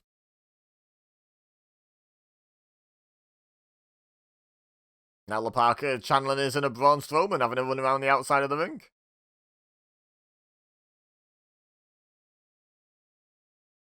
Oh my god! It's got a horn to the chest.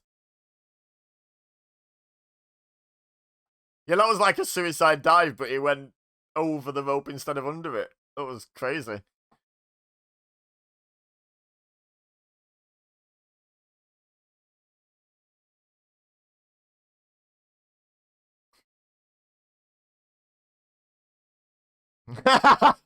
Fair point.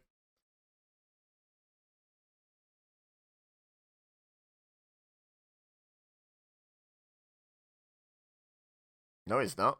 No, he's not. Shut up, Shivani. Don't you blaspheme about La Parka.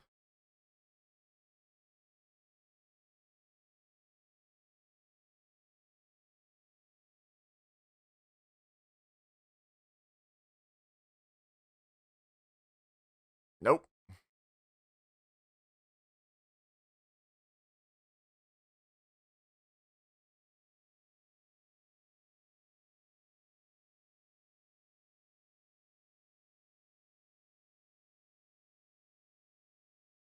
Oh, okay.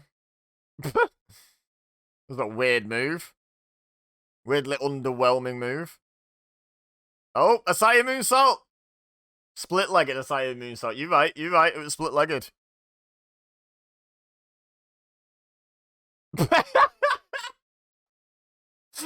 Oh, Bobby.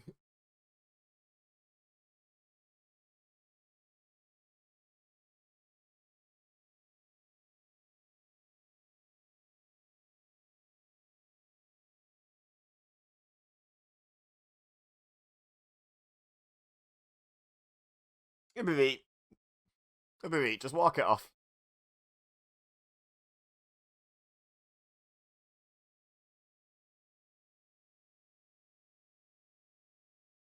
You see, yeah, I was going to say I'm pretty sure that was a snap suplex, not a vertical suplex. But when I said earlier in the show about Benoit's snap suplex being on a different level from literally everyone else's, that's what I mean. That's what most people's snap suplexes look like.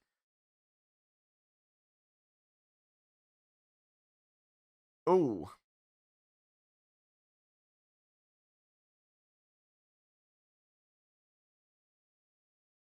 Well, if you got in mind here, you lunatic. Has he got a red Power Ranger belt on? It looks like it, doesn't it?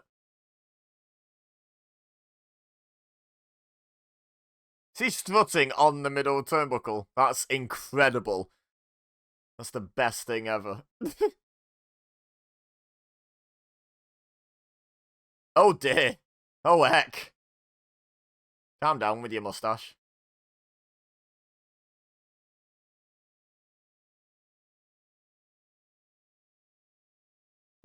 Third time's the charm. La Parker is doing so much work here. Psychosis, just do stuff you can do, my dude. Like, you can do some really impressive stuff. You don't need to do stuff you can't do. The referee's like, come on, lad. You got 30 seconds left. Time to go home. Psychosis is like, no, I think I'll just drop kick him out of the ring instead. Yeah, but the referee clearly gave some sort of message to them there, didn't he? Oh!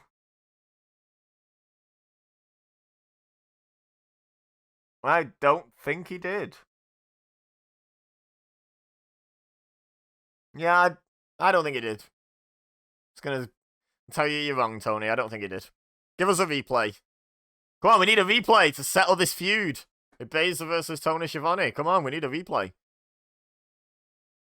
That is not a guillotine leg drop.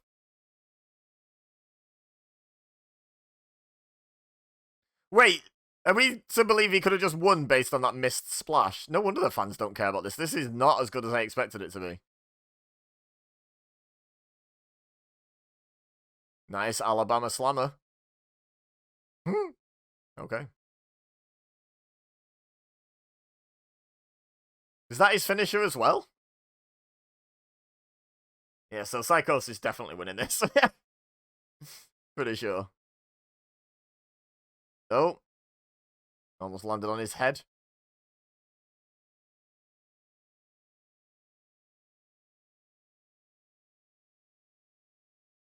I think it was the other way around, you know, to be honest. Uh-oh.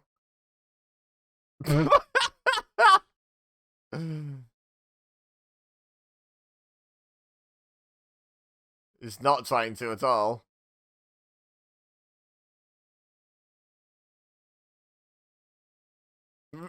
The cameraman showed us the foot that's blatantly in the ropes. But oh well. But oh well. There you go, called it. 4 out of 4. I'm kidding. I'm kidding, guys. We're just not doing predictions on this one, it seems. 2K, give me La Parker in 2K games, you cowards. Do it, you coward.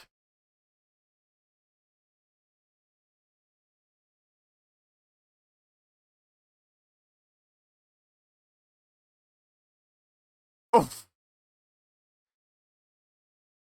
Proper. Oh, okay, we're not going to get to... I was about to say, are we going to get a replay of him grazing his leg? Look at that, his toes! His toes are under the ropes depending on where they wiggle. Well, they are now.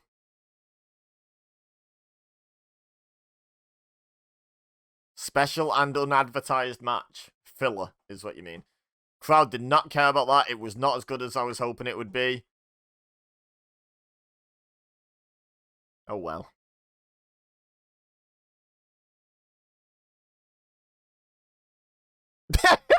I like nuggets. What have you got against nuggets? I want McDonald's now. Alright, while they tell us about this, I'm literally gonna run to the toilet and just let the video keep running. I could pause it and you wouldn't know. But I'm not gonna. I'm just gonna go to the toilet, so enjoy whatever they're talking about.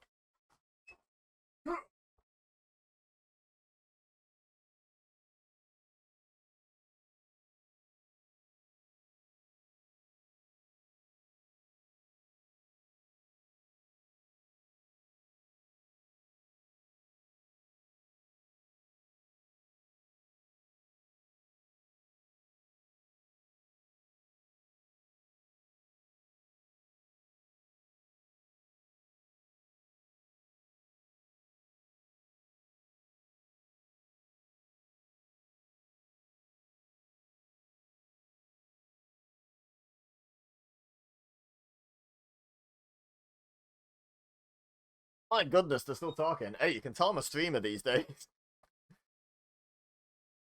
Back in the day, I would have definitely paused that and just edited it.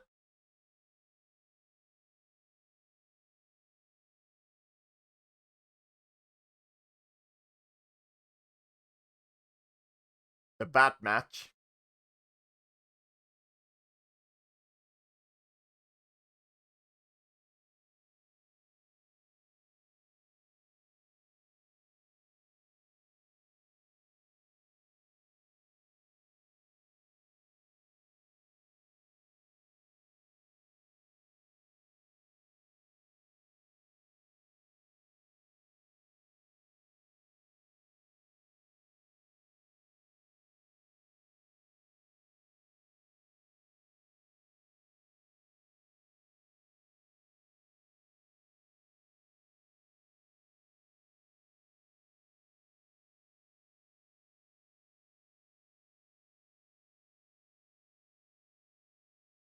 Why would they need 4 or 5 bats apiece? You can't use 5 baseball bats at a time.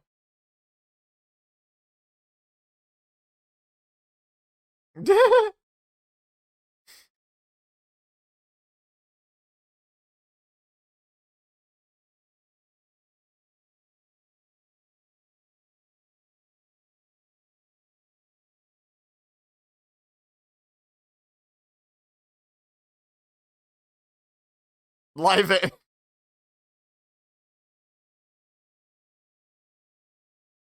Anybody can. God's sake. Oh.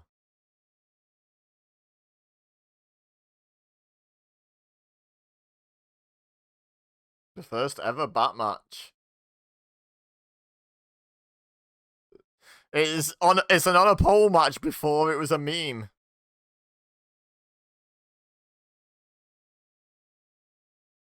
Not entering together. Interesting.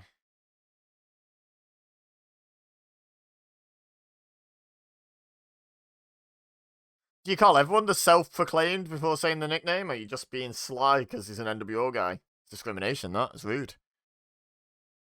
Yep, you right, Mike, today. You right.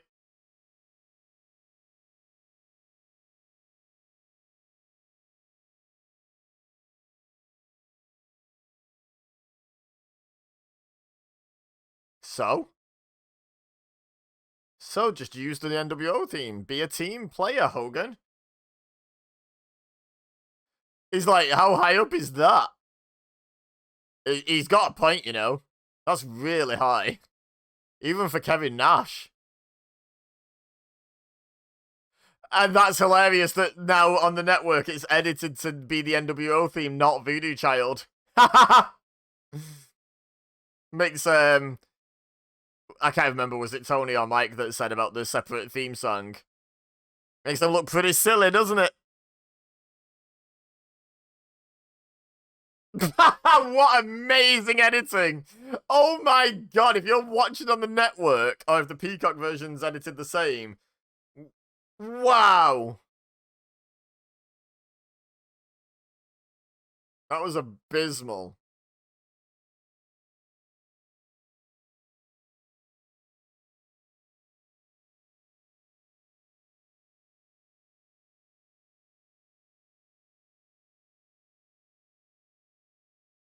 I always liked that Hogan shirt design as a kid. I still kind of do. I would never wear a Hogan shirt, but I can like the design.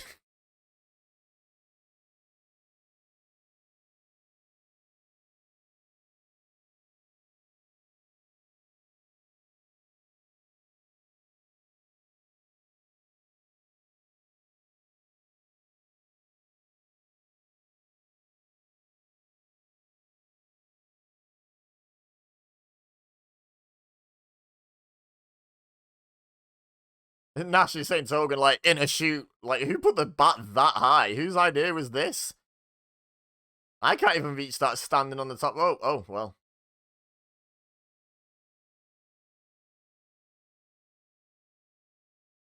And then go, gadget arms. That guy's got the Hogan shirt. It is a nice shirt. If only the word on it didn't say Hogan. That said nWo on it, where it says Hogan, and then the For Life and stuff. I'd buy that. I'd legit buy that.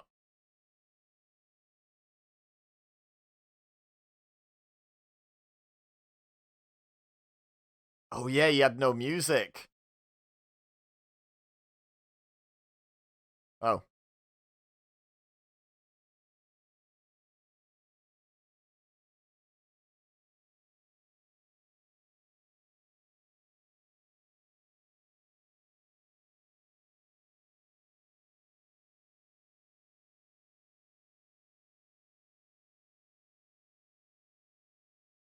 £501.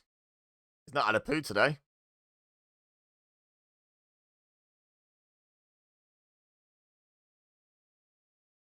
Sting World Order. I'm sure Sting would hate that in kayfabe. That concept.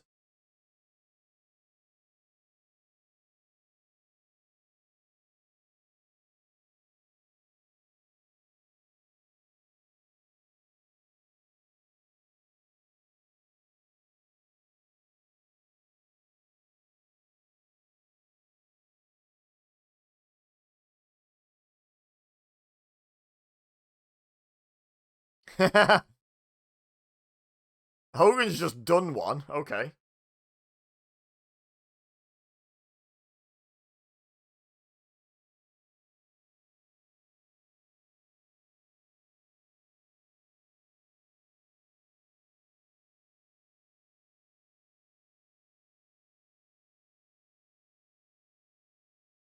Agreed, honestly. Look at the pedigree in this match. Like, match quality on average of Hogan aside, is definitely an established main event star. Piper, better match quality on average, I would say, and similar level of main event caliber. Kevin Nash, and the Giant at this stage was still fairly new, but like now looking back with hindsight, you got the Big Show in there, Paul White, whatever you want to call him. Amazing lineup for a match, honestly. And it's not even the main event. For star power, they were doing something right, WCW.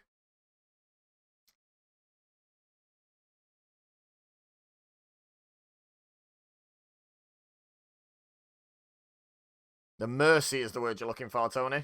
Don't worry, I empathise. I do that all the time. Can't think of the right word.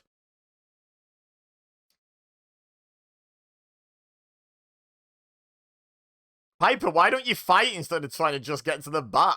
It's not going well for you to just be trying to climb whilst the man is beating you up from behind. Look at the little baby. Aren't you cute?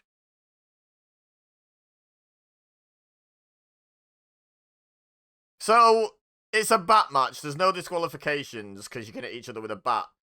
So why are we tagging? I will always call this out in any wrestling company, in any team no DQ match. Why are they tagging? It does my absolute head in. What is the referee going to do if you just don't tag? He's not going to disqualify you, is he? He can't.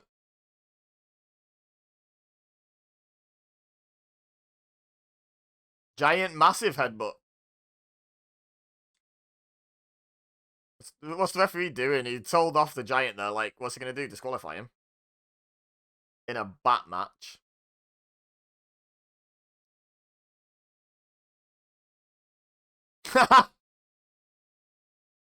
That's pretty funny.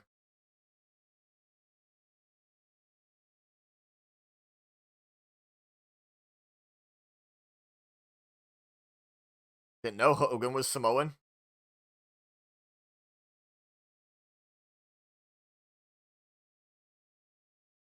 Like, usually, a headbutt only hurts the headbutter in wrestling when the recipient is Samoan, right?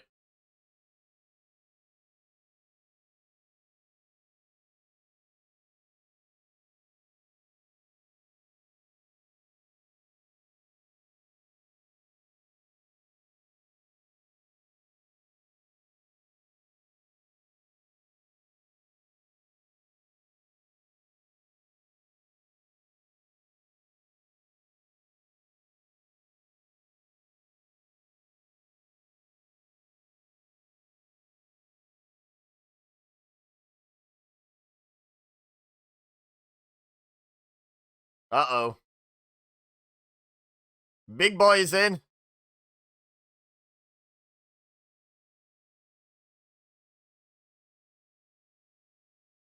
Oh, on the butt. I said, what? Whip your butt. Is Nash laughing? That's funny. That's really funny that Nash is laughing.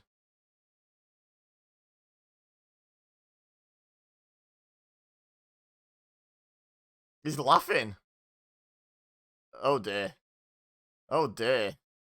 That's not a fetish I knew Hogan had, but, you know, he's got creative control in that contract, just saying.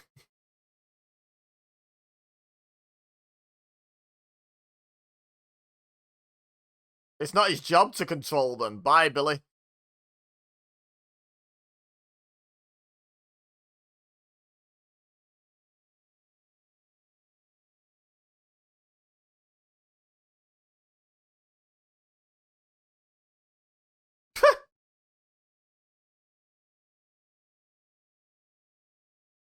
Have they?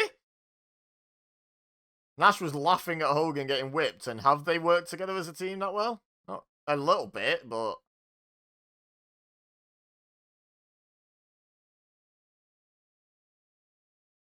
That's true.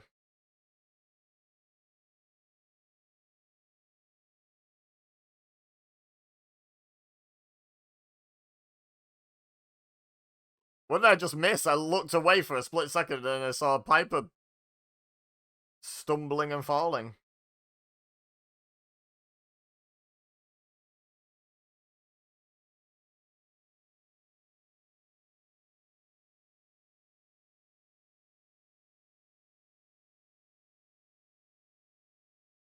Oh, okay.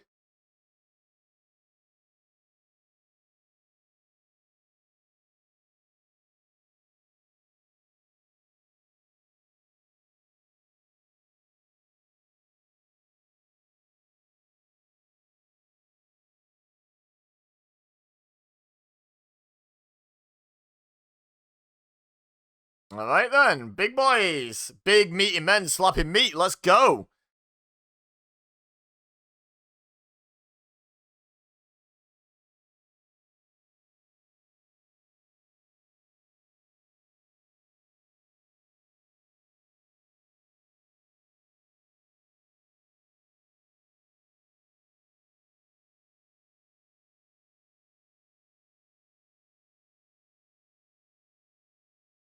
Does he? I'd be surprised if he remembers that, to be honest. He got dumped right on his head.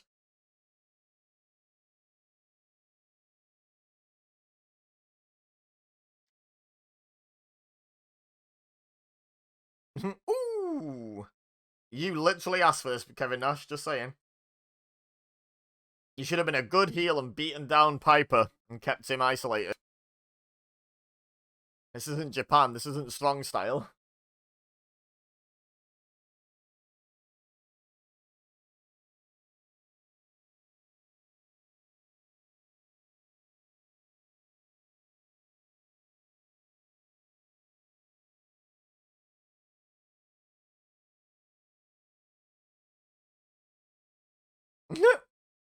Not gonna repeat what I think Kevin Nash said to the referee there.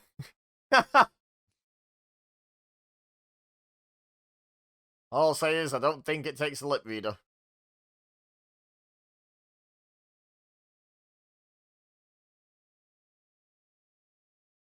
Kevin Nash is just like, what are you gonna do? Disqualify me? Piper should be like, what are you gonna do? Disqualify me?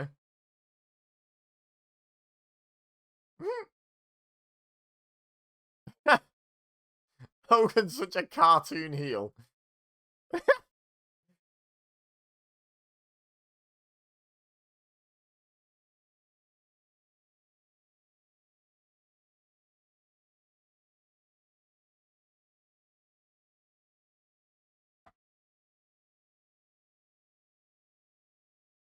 Uh-oh.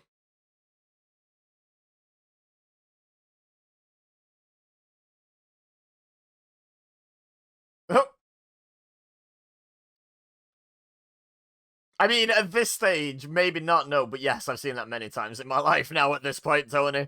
But back in 1998, no, that probably was quite a unique spot. Probably been done somewhere, like, but I said quite unique, not unique. Unique means one of, exactly. Quite unique means, like, reasonably unusual. Not very often you see it.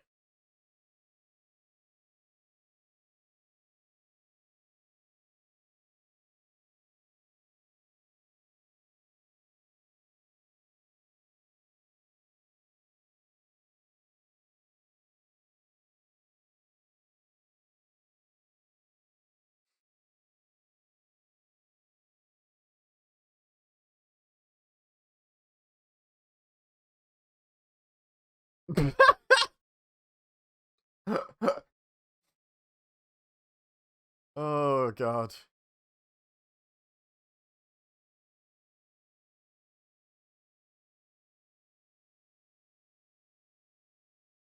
This has been a weird match, honestly. Like, it's not been, like, sneaky, naughty NWO.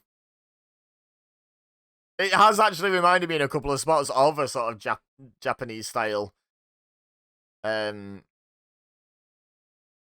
Like, quality-wise, maybe not, but style-wise, strong, stylish. You know, just standing there beating the hell out of each other. The big guys wanting to fight each other, even the heel. Like, do you know what I mean? It's just not It's not felt as American. Maybe I'm talking out my backside here. Let me know in the comments if you agree or disagree with that, but I just got a weird feel to it, this match, compared with a lot of American tag matches of the day. And nWo matches in general.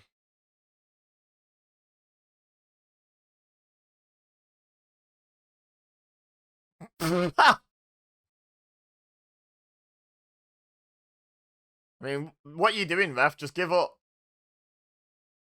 Just give up, who cares? It's a bat match. You're not going to disqualify him. Dropkick, yeet!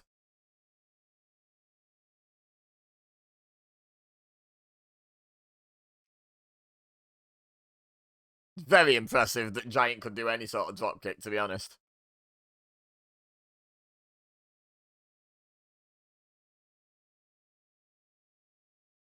Why did the rope save Hogan? There's no disqualification.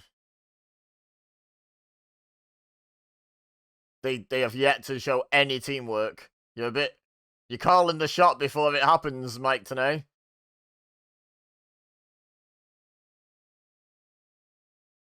Oh, right, okay.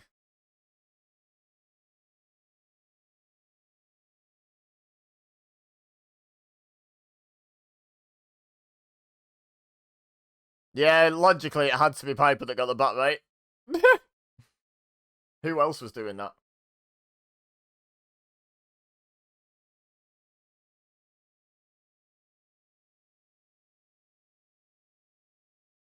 Where is the bat? Oh.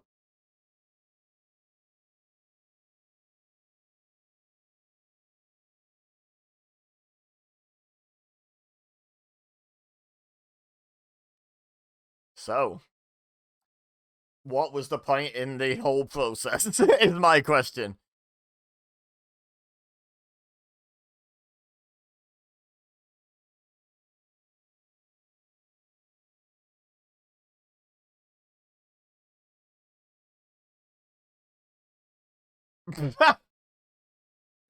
Oh my god. I'll just have that, thank you.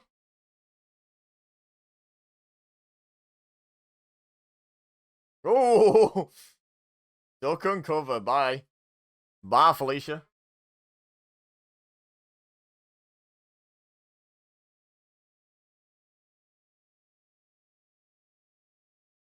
Yeah, really. Oh my god, the Giant isn't selling, he's just playing dead.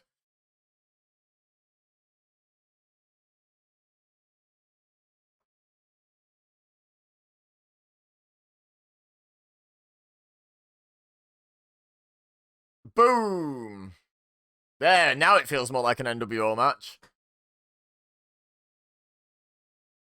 There we go, that's more like it, isn't it? That's more like it.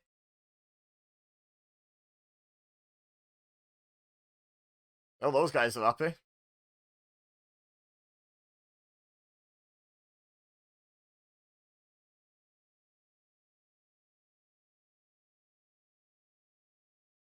I mean, come on, Kev.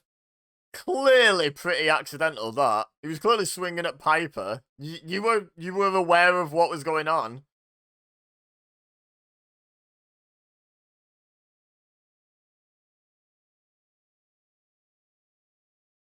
Hogan's gonna hit Nash.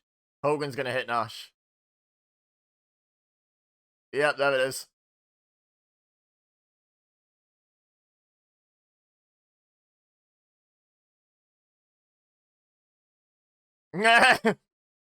Hogan says, no thank you.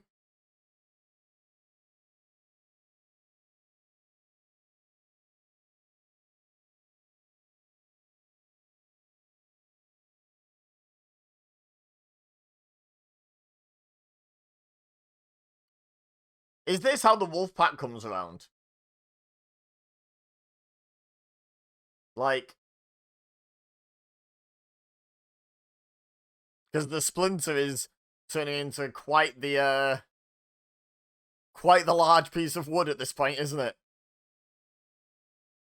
In the nWo.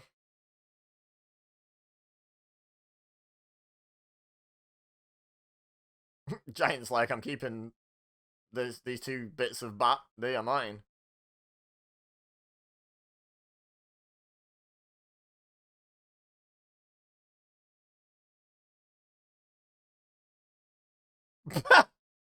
Why is this a replay?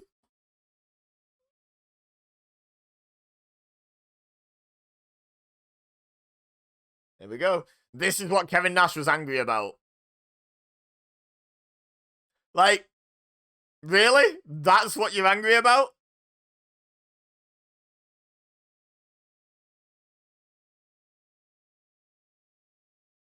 Good hands there, to be honest, by Hogan. That entire spot would have been dead in the water if he hadn't caught that. I mean, there was long enough for the Disciple and Piper to keep fighting over the bat, I guess. But still, good hands.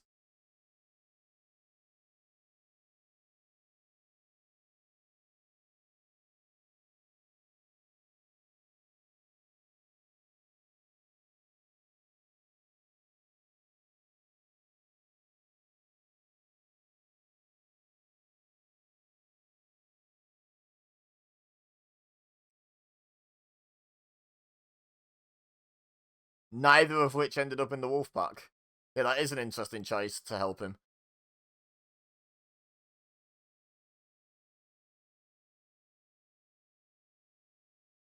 Excuse me. Ooh, there we go again. There I go again.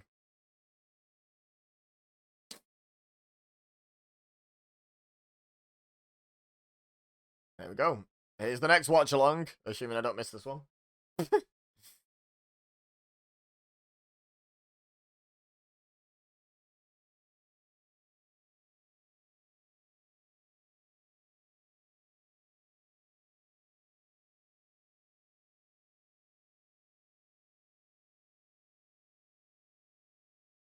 you go. May 17th is when we'll do the watch along of this. It'll be 25 years since that event. No idea what's on that show. Hey up.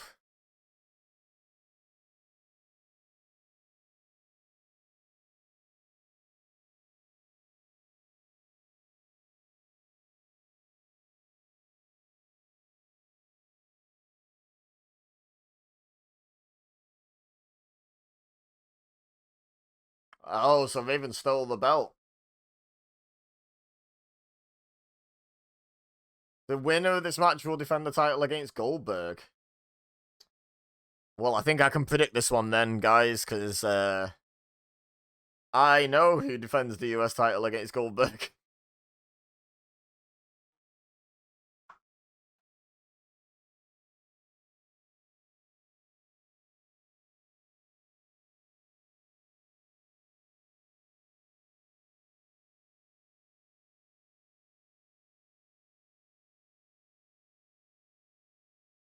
Tomorrow night. Oh, heck.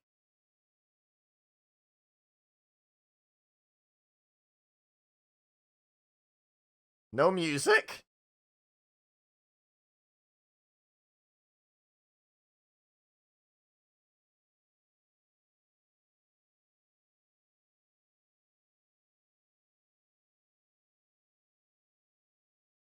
Raven was hatched. Okay. That doesn't mean anything. That doesn't mean a thing, does it?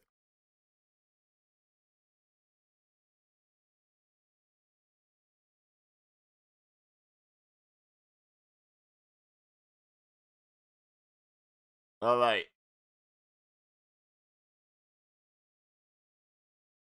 Oh. Oh, well, he had help from Sick Boy. This should be fun. Big fan of both these guys. A lot of denim going on. A lot of denim in this match.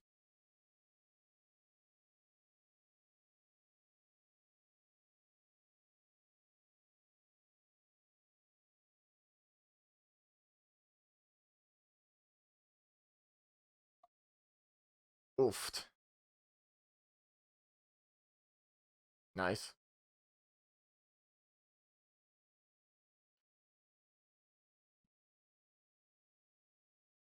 Someone just stood up, some girl in the crowd stood up specifically to boo DDP.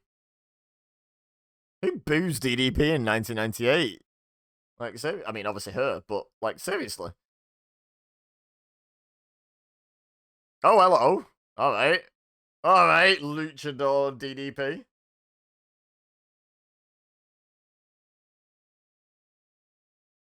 It's Raven. See, here's the thing I don't get. It's Raven's rules. There's no DQ, right? There's like 6 people in Raven's flock. Why don't they just all jump him?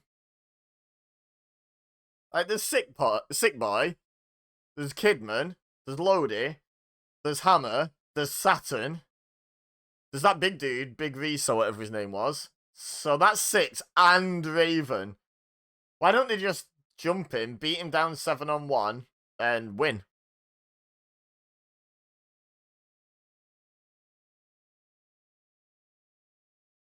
Seems a bit silly. I mean, okay. Again, yes, the match needs to be good. Like, so that's why they don't do that. But within kayfabe, they need a reason why they don't do that.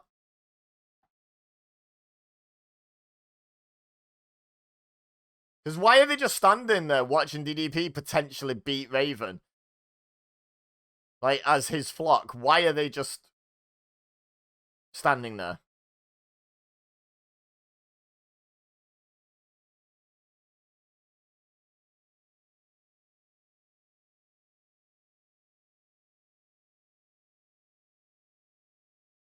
Yeet.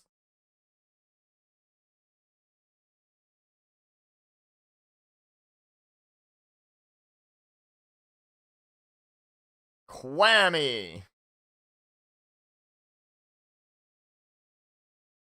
Where are you going, lad? Where are you going? Oh my god! Is that ref okay? Raven, like, landed on his leg. Like, on the referee's leg.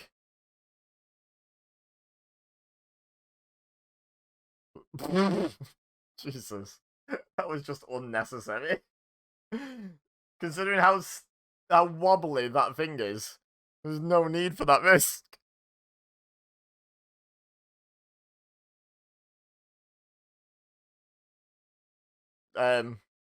What?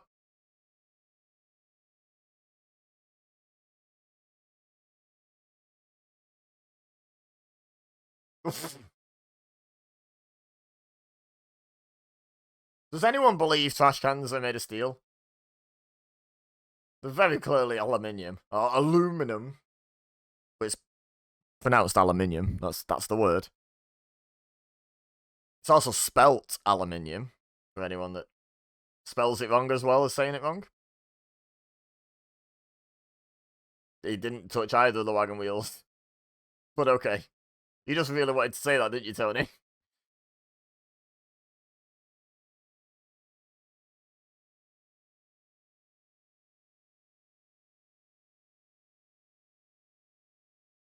Uh-oh. He missed it.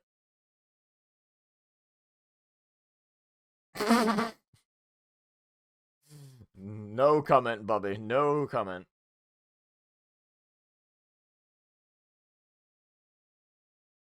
Feels like that was, like, discussed before the match, but not thought about. Like, yeah, why don't you suplex me off that bit of stage there through the table that the internet thingy is on? And they're like, yeah, that sounds good. They didn't go and look how far it is. Oh.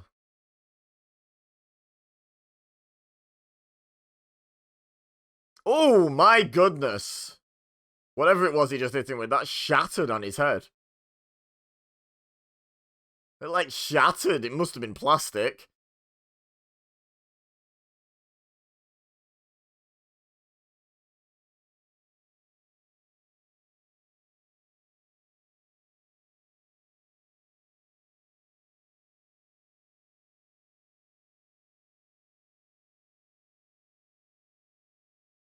That's our VIP booth. It's literally just a folding table set up. Well, that didn't break, did it?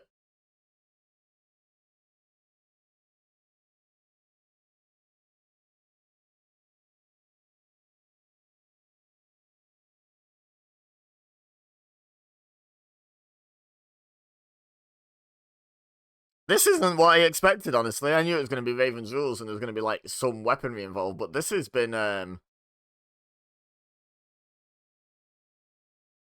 wilder than I thought, honestly. I'm enjoying it, though. Alright, Tony. Calm down.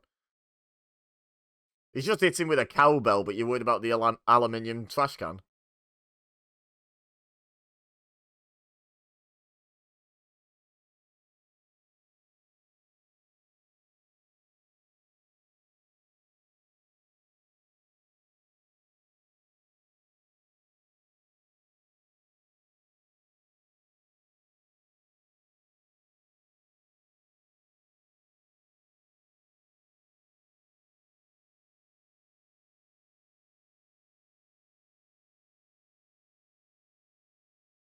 MTV Live?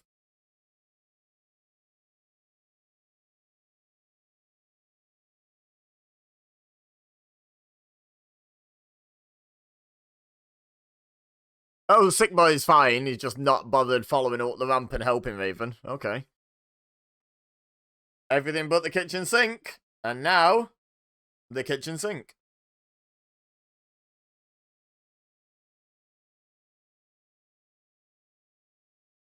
There it is. There's the commentary team picking up on it.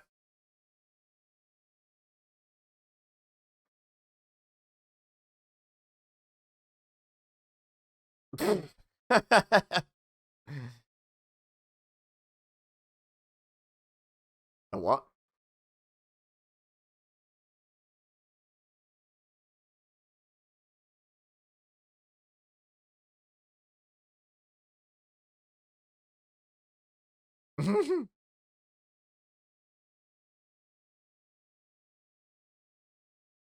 Is he, or is he having a seizure? What is happening?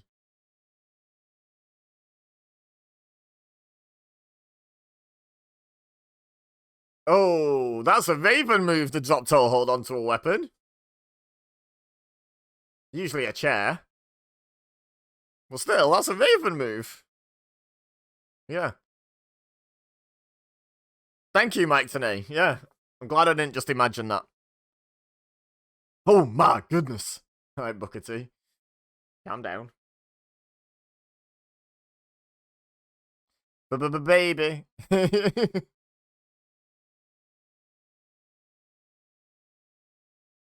How long have we got left on this show? Because, like, yeah, like they say, we've still got the main event to go. There's only 23 minutes left, and this match hasn't finished yet. Oh, that went well.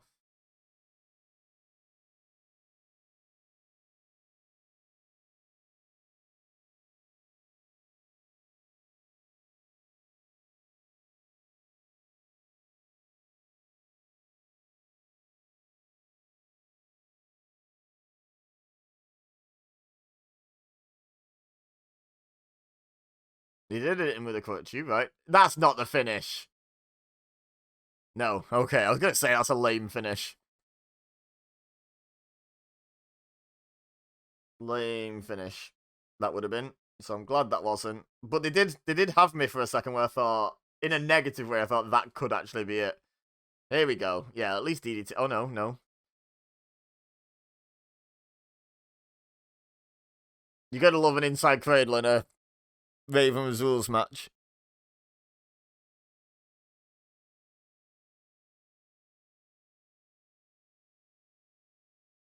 Raven is now asking for help from other people. Stop. Hammer time. Oh my god. You know what? Maybe you should just stop having the interference because it's just not worked out at all.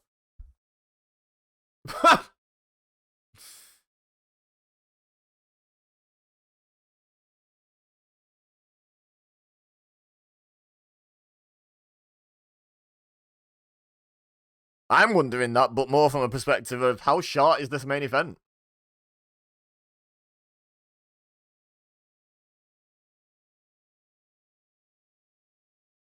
Yep.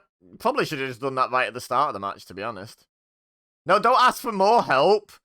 This is like Dick Dastardly in Wacky Races never learning his lesson, isn't it?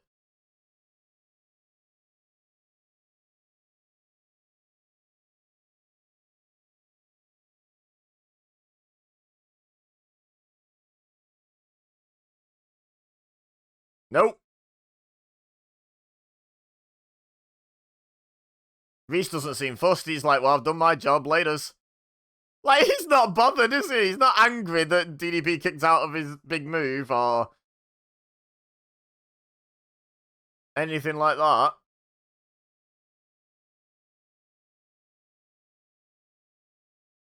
Boom. Exactly. Some EBEZA level commentary there from Mike Tenay.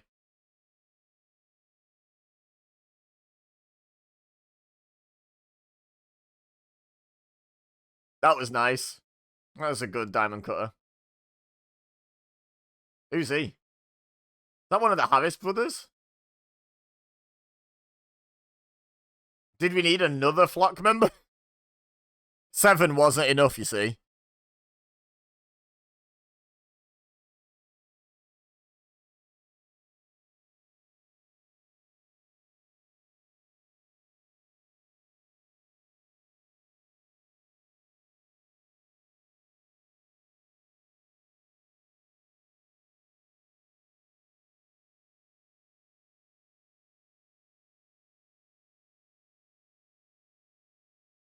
Yeah, 7 flock members wasn't enough, clearly. Oh, it's Horace! It's not one of the Harris brothers, it's Horace Hogan, isn't it? Yeah, that's Horace Hogan! I always assumed he just debuted as Horace Hogan with the nWo. I don't remember him being a flock guy. Do not remember that at all. That's a definite gap in my knowledge, my memory of WCW. Well, I knew Raven won, because I know Raven is the one Goldberg takes the US title off. Spoilers for that, but we're not doing a watch-along of it, so who cares? Waffled. Yeet. On that head.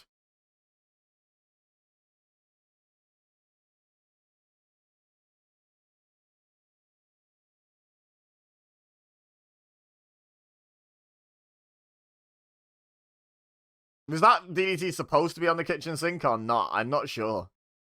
They've not sold it as it was on the sink, and it clearly wasn't.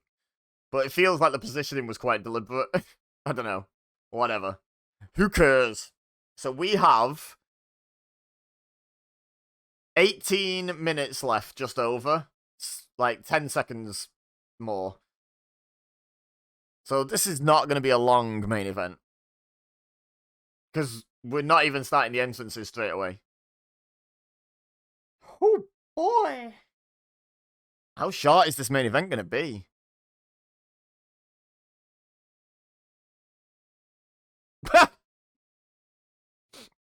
He just threw something at the commentators. Oh, wrestling fans are just a different breed, aren't they? Oh, I know. I am, and I assume you are as well, but oh my god, they're just a different breed.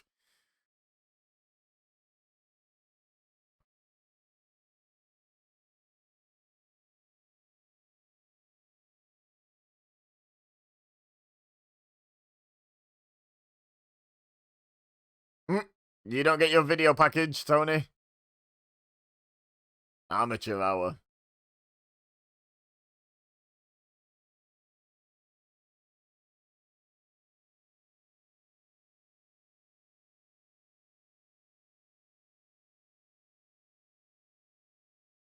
A rematch?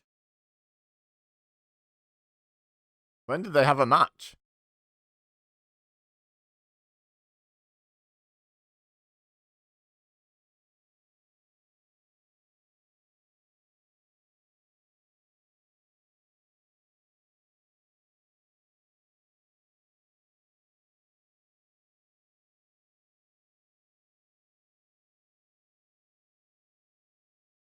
Heavyweight Championship of the World. Yep. Yes, go on, Bobby.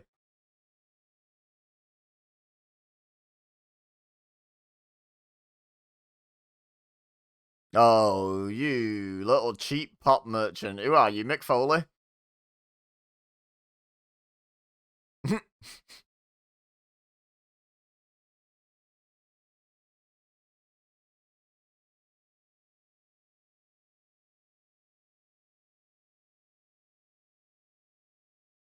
Ooh, yeah.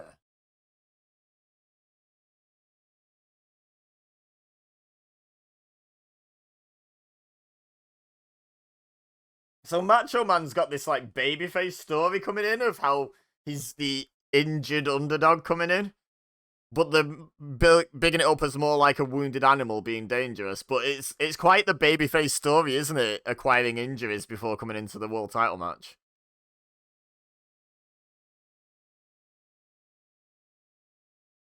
with Miss Elizabeth. He had the best attire. Look at it. And I don't care what anyone says about 80s Macho Man. nWo Macho Man aesthetically is the best. Like, I love the black and white madness Macho Man, like, look. I love it so much. It's a good shirt. I need that shirt, I think. I need that shirt in my life.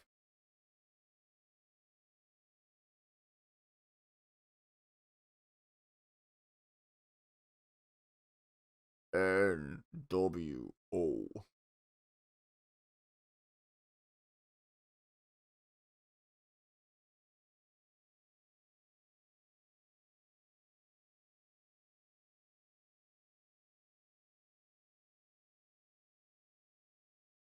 I want some pants that look like that.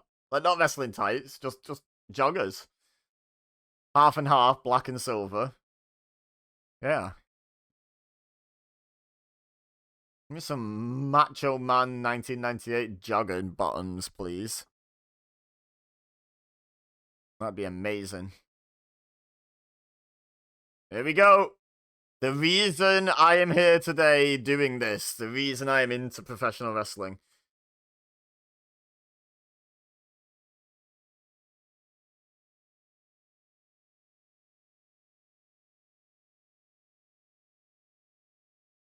Here he is.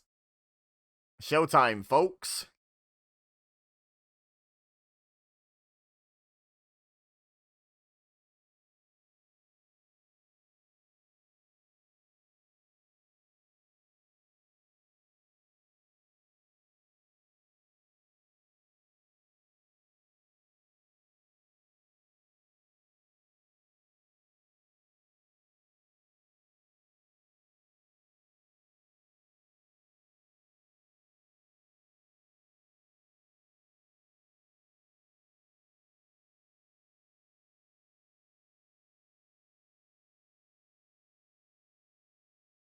Man known as Doom.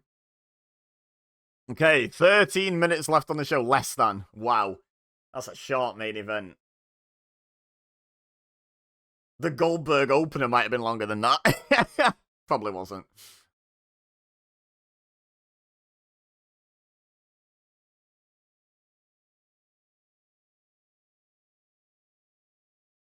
Oh, we've not. Right, okay, now we've rung the bell. It's even shorter officially.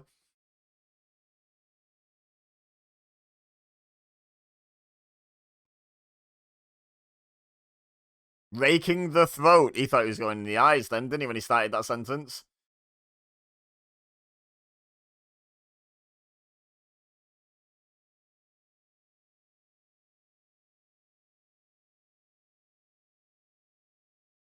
God forbid you punch with your left, Randy. Come on.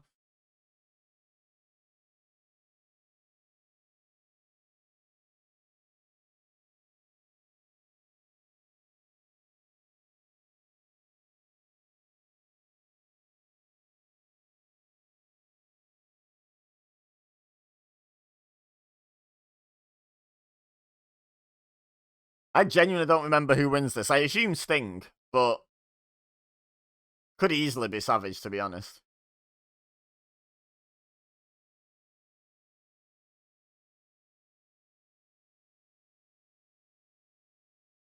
Did Sting just roll in to break the count? In a no disqualification. Oh, no, no.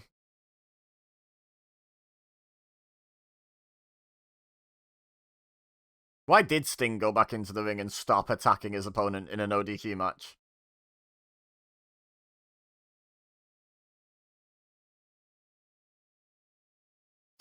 Oh, I could go for a wagon wheel right now. Ooh, yeah.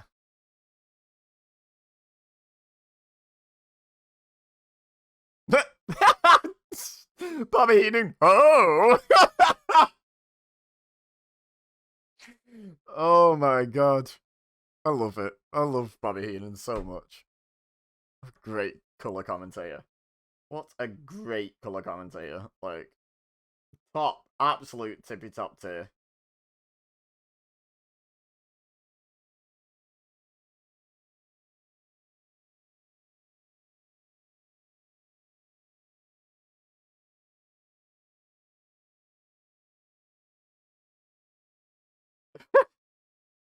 Sorry, I didn't register what you said then. I don't think either of the commentators knew what to say either.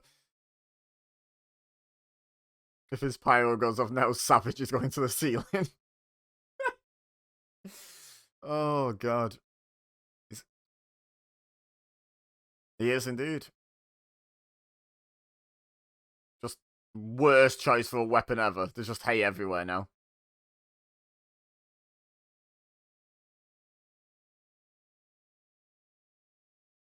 Yeah, I would not use a bale of hay as a weapon because there's nothing more irritating than when you get some like a bit of dust like in your eye. Imagine trying to wrestle and you've got like the itchiest eye in the world and you can't sort it. No, just no. Hit me with something else, mate. Hit me with something harder.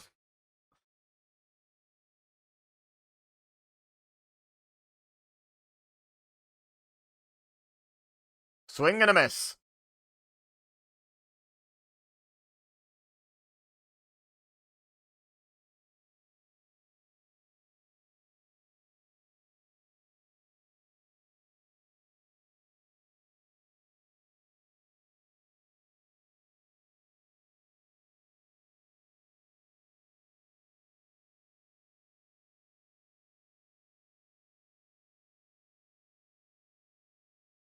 I mean, it's legal.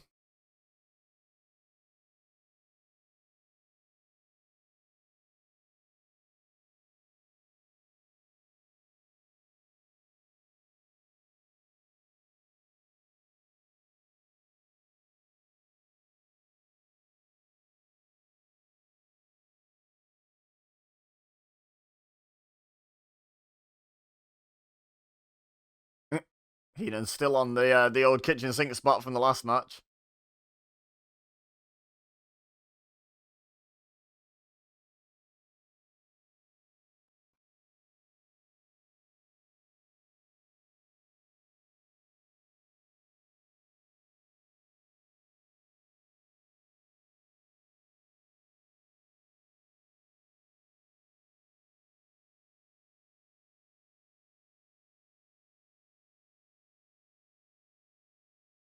Yeah, it feels like they're packing in a lot into what we know is going to be a short match because of the length left on the network video, and for you guys, the YouTube video. You know there wasn't long left, but certainly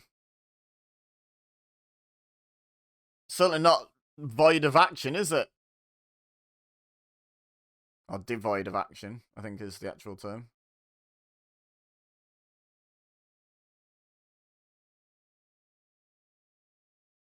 Oh.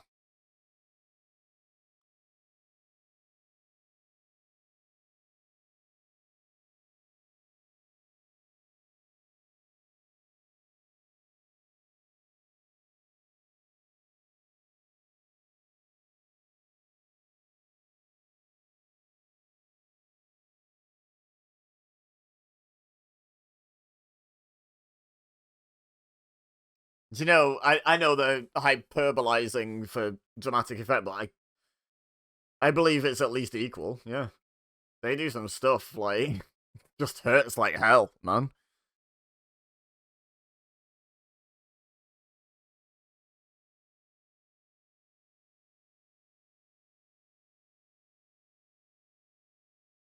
Go on, Liz.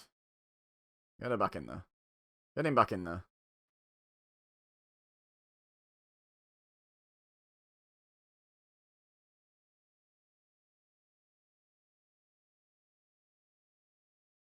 My goodness, Sting, that's not very nice.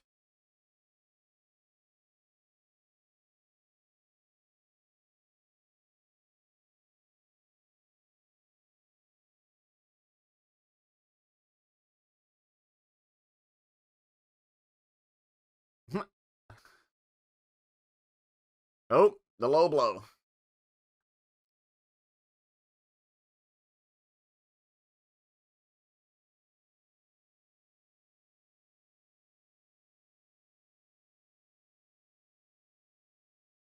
I mean, Sting was literally just stepping on his throat before, just saying. It's not like Sting's been fighting this one clean, is it?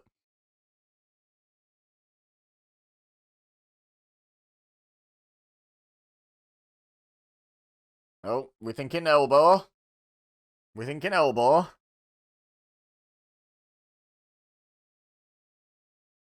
He's thinking double axe handle, but Sting's having none of it. Yep. Well done, Tony. Yep. What do you mean, get off of him? It's a no DQ match, ref, you silly goose. Oh, the fake out ref bump into the real ref bump. Love to see it. It serves you right, Charles Robinson. It's a no DQ match. Why are you telling Sting off for checks notes? Punching. Of all the things they're allowed to do in this match, let's not worry too much about punching. Alright, Sting with the Taz spot. She got a chair the wrong way round.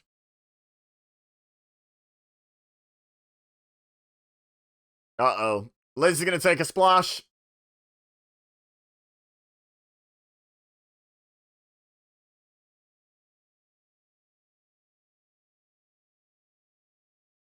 That's what you get for your loyalty. Oh, concerto.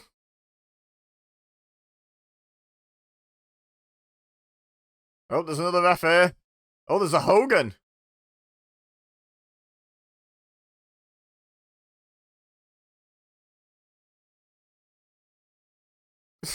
Good job, Hogan. What a genius.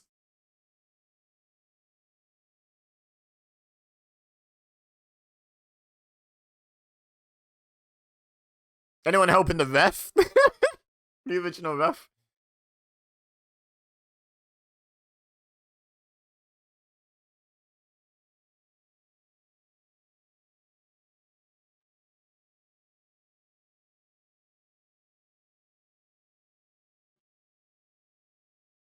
That referee has still not made it into the ring. Uh-oh. Uh-oh.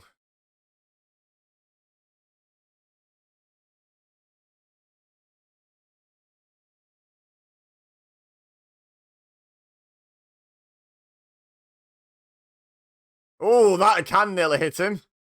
Or a cup or whatever that person threw. That was a good attempted shot.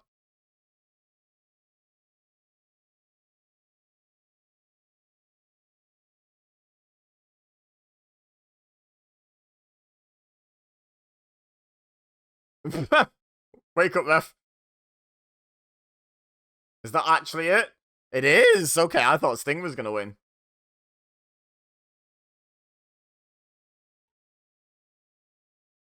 Well then.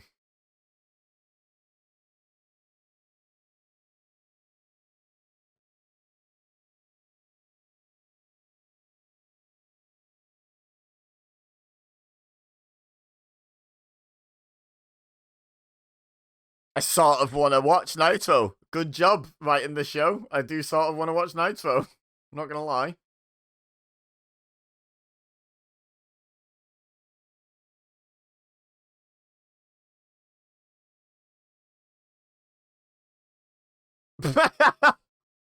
Yep, yeah, he is.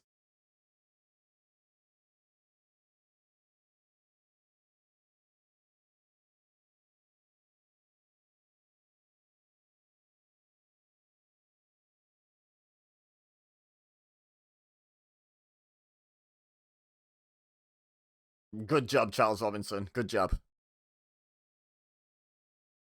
There's a toilet roll in the ring?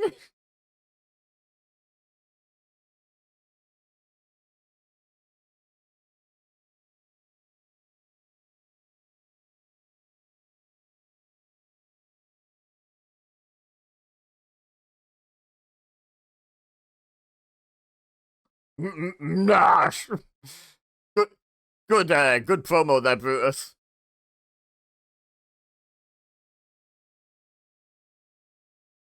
Love that. That's my belt. Nash can't do that. And the disciple just goes, Nash! Love it. Absolutely love it. So this is the next watch along. Right, we're finishing now. While this one's out, leave a like, subscribe if you're new here, so you don't miss Slamboree watch along. And I do other stuff as well. And yeah, share with your friends if you think they would enjoy. But for now, all I have left to say is thank you very much for watching. As always, I've been EBEZA, you've been amazing, and I will see you next time.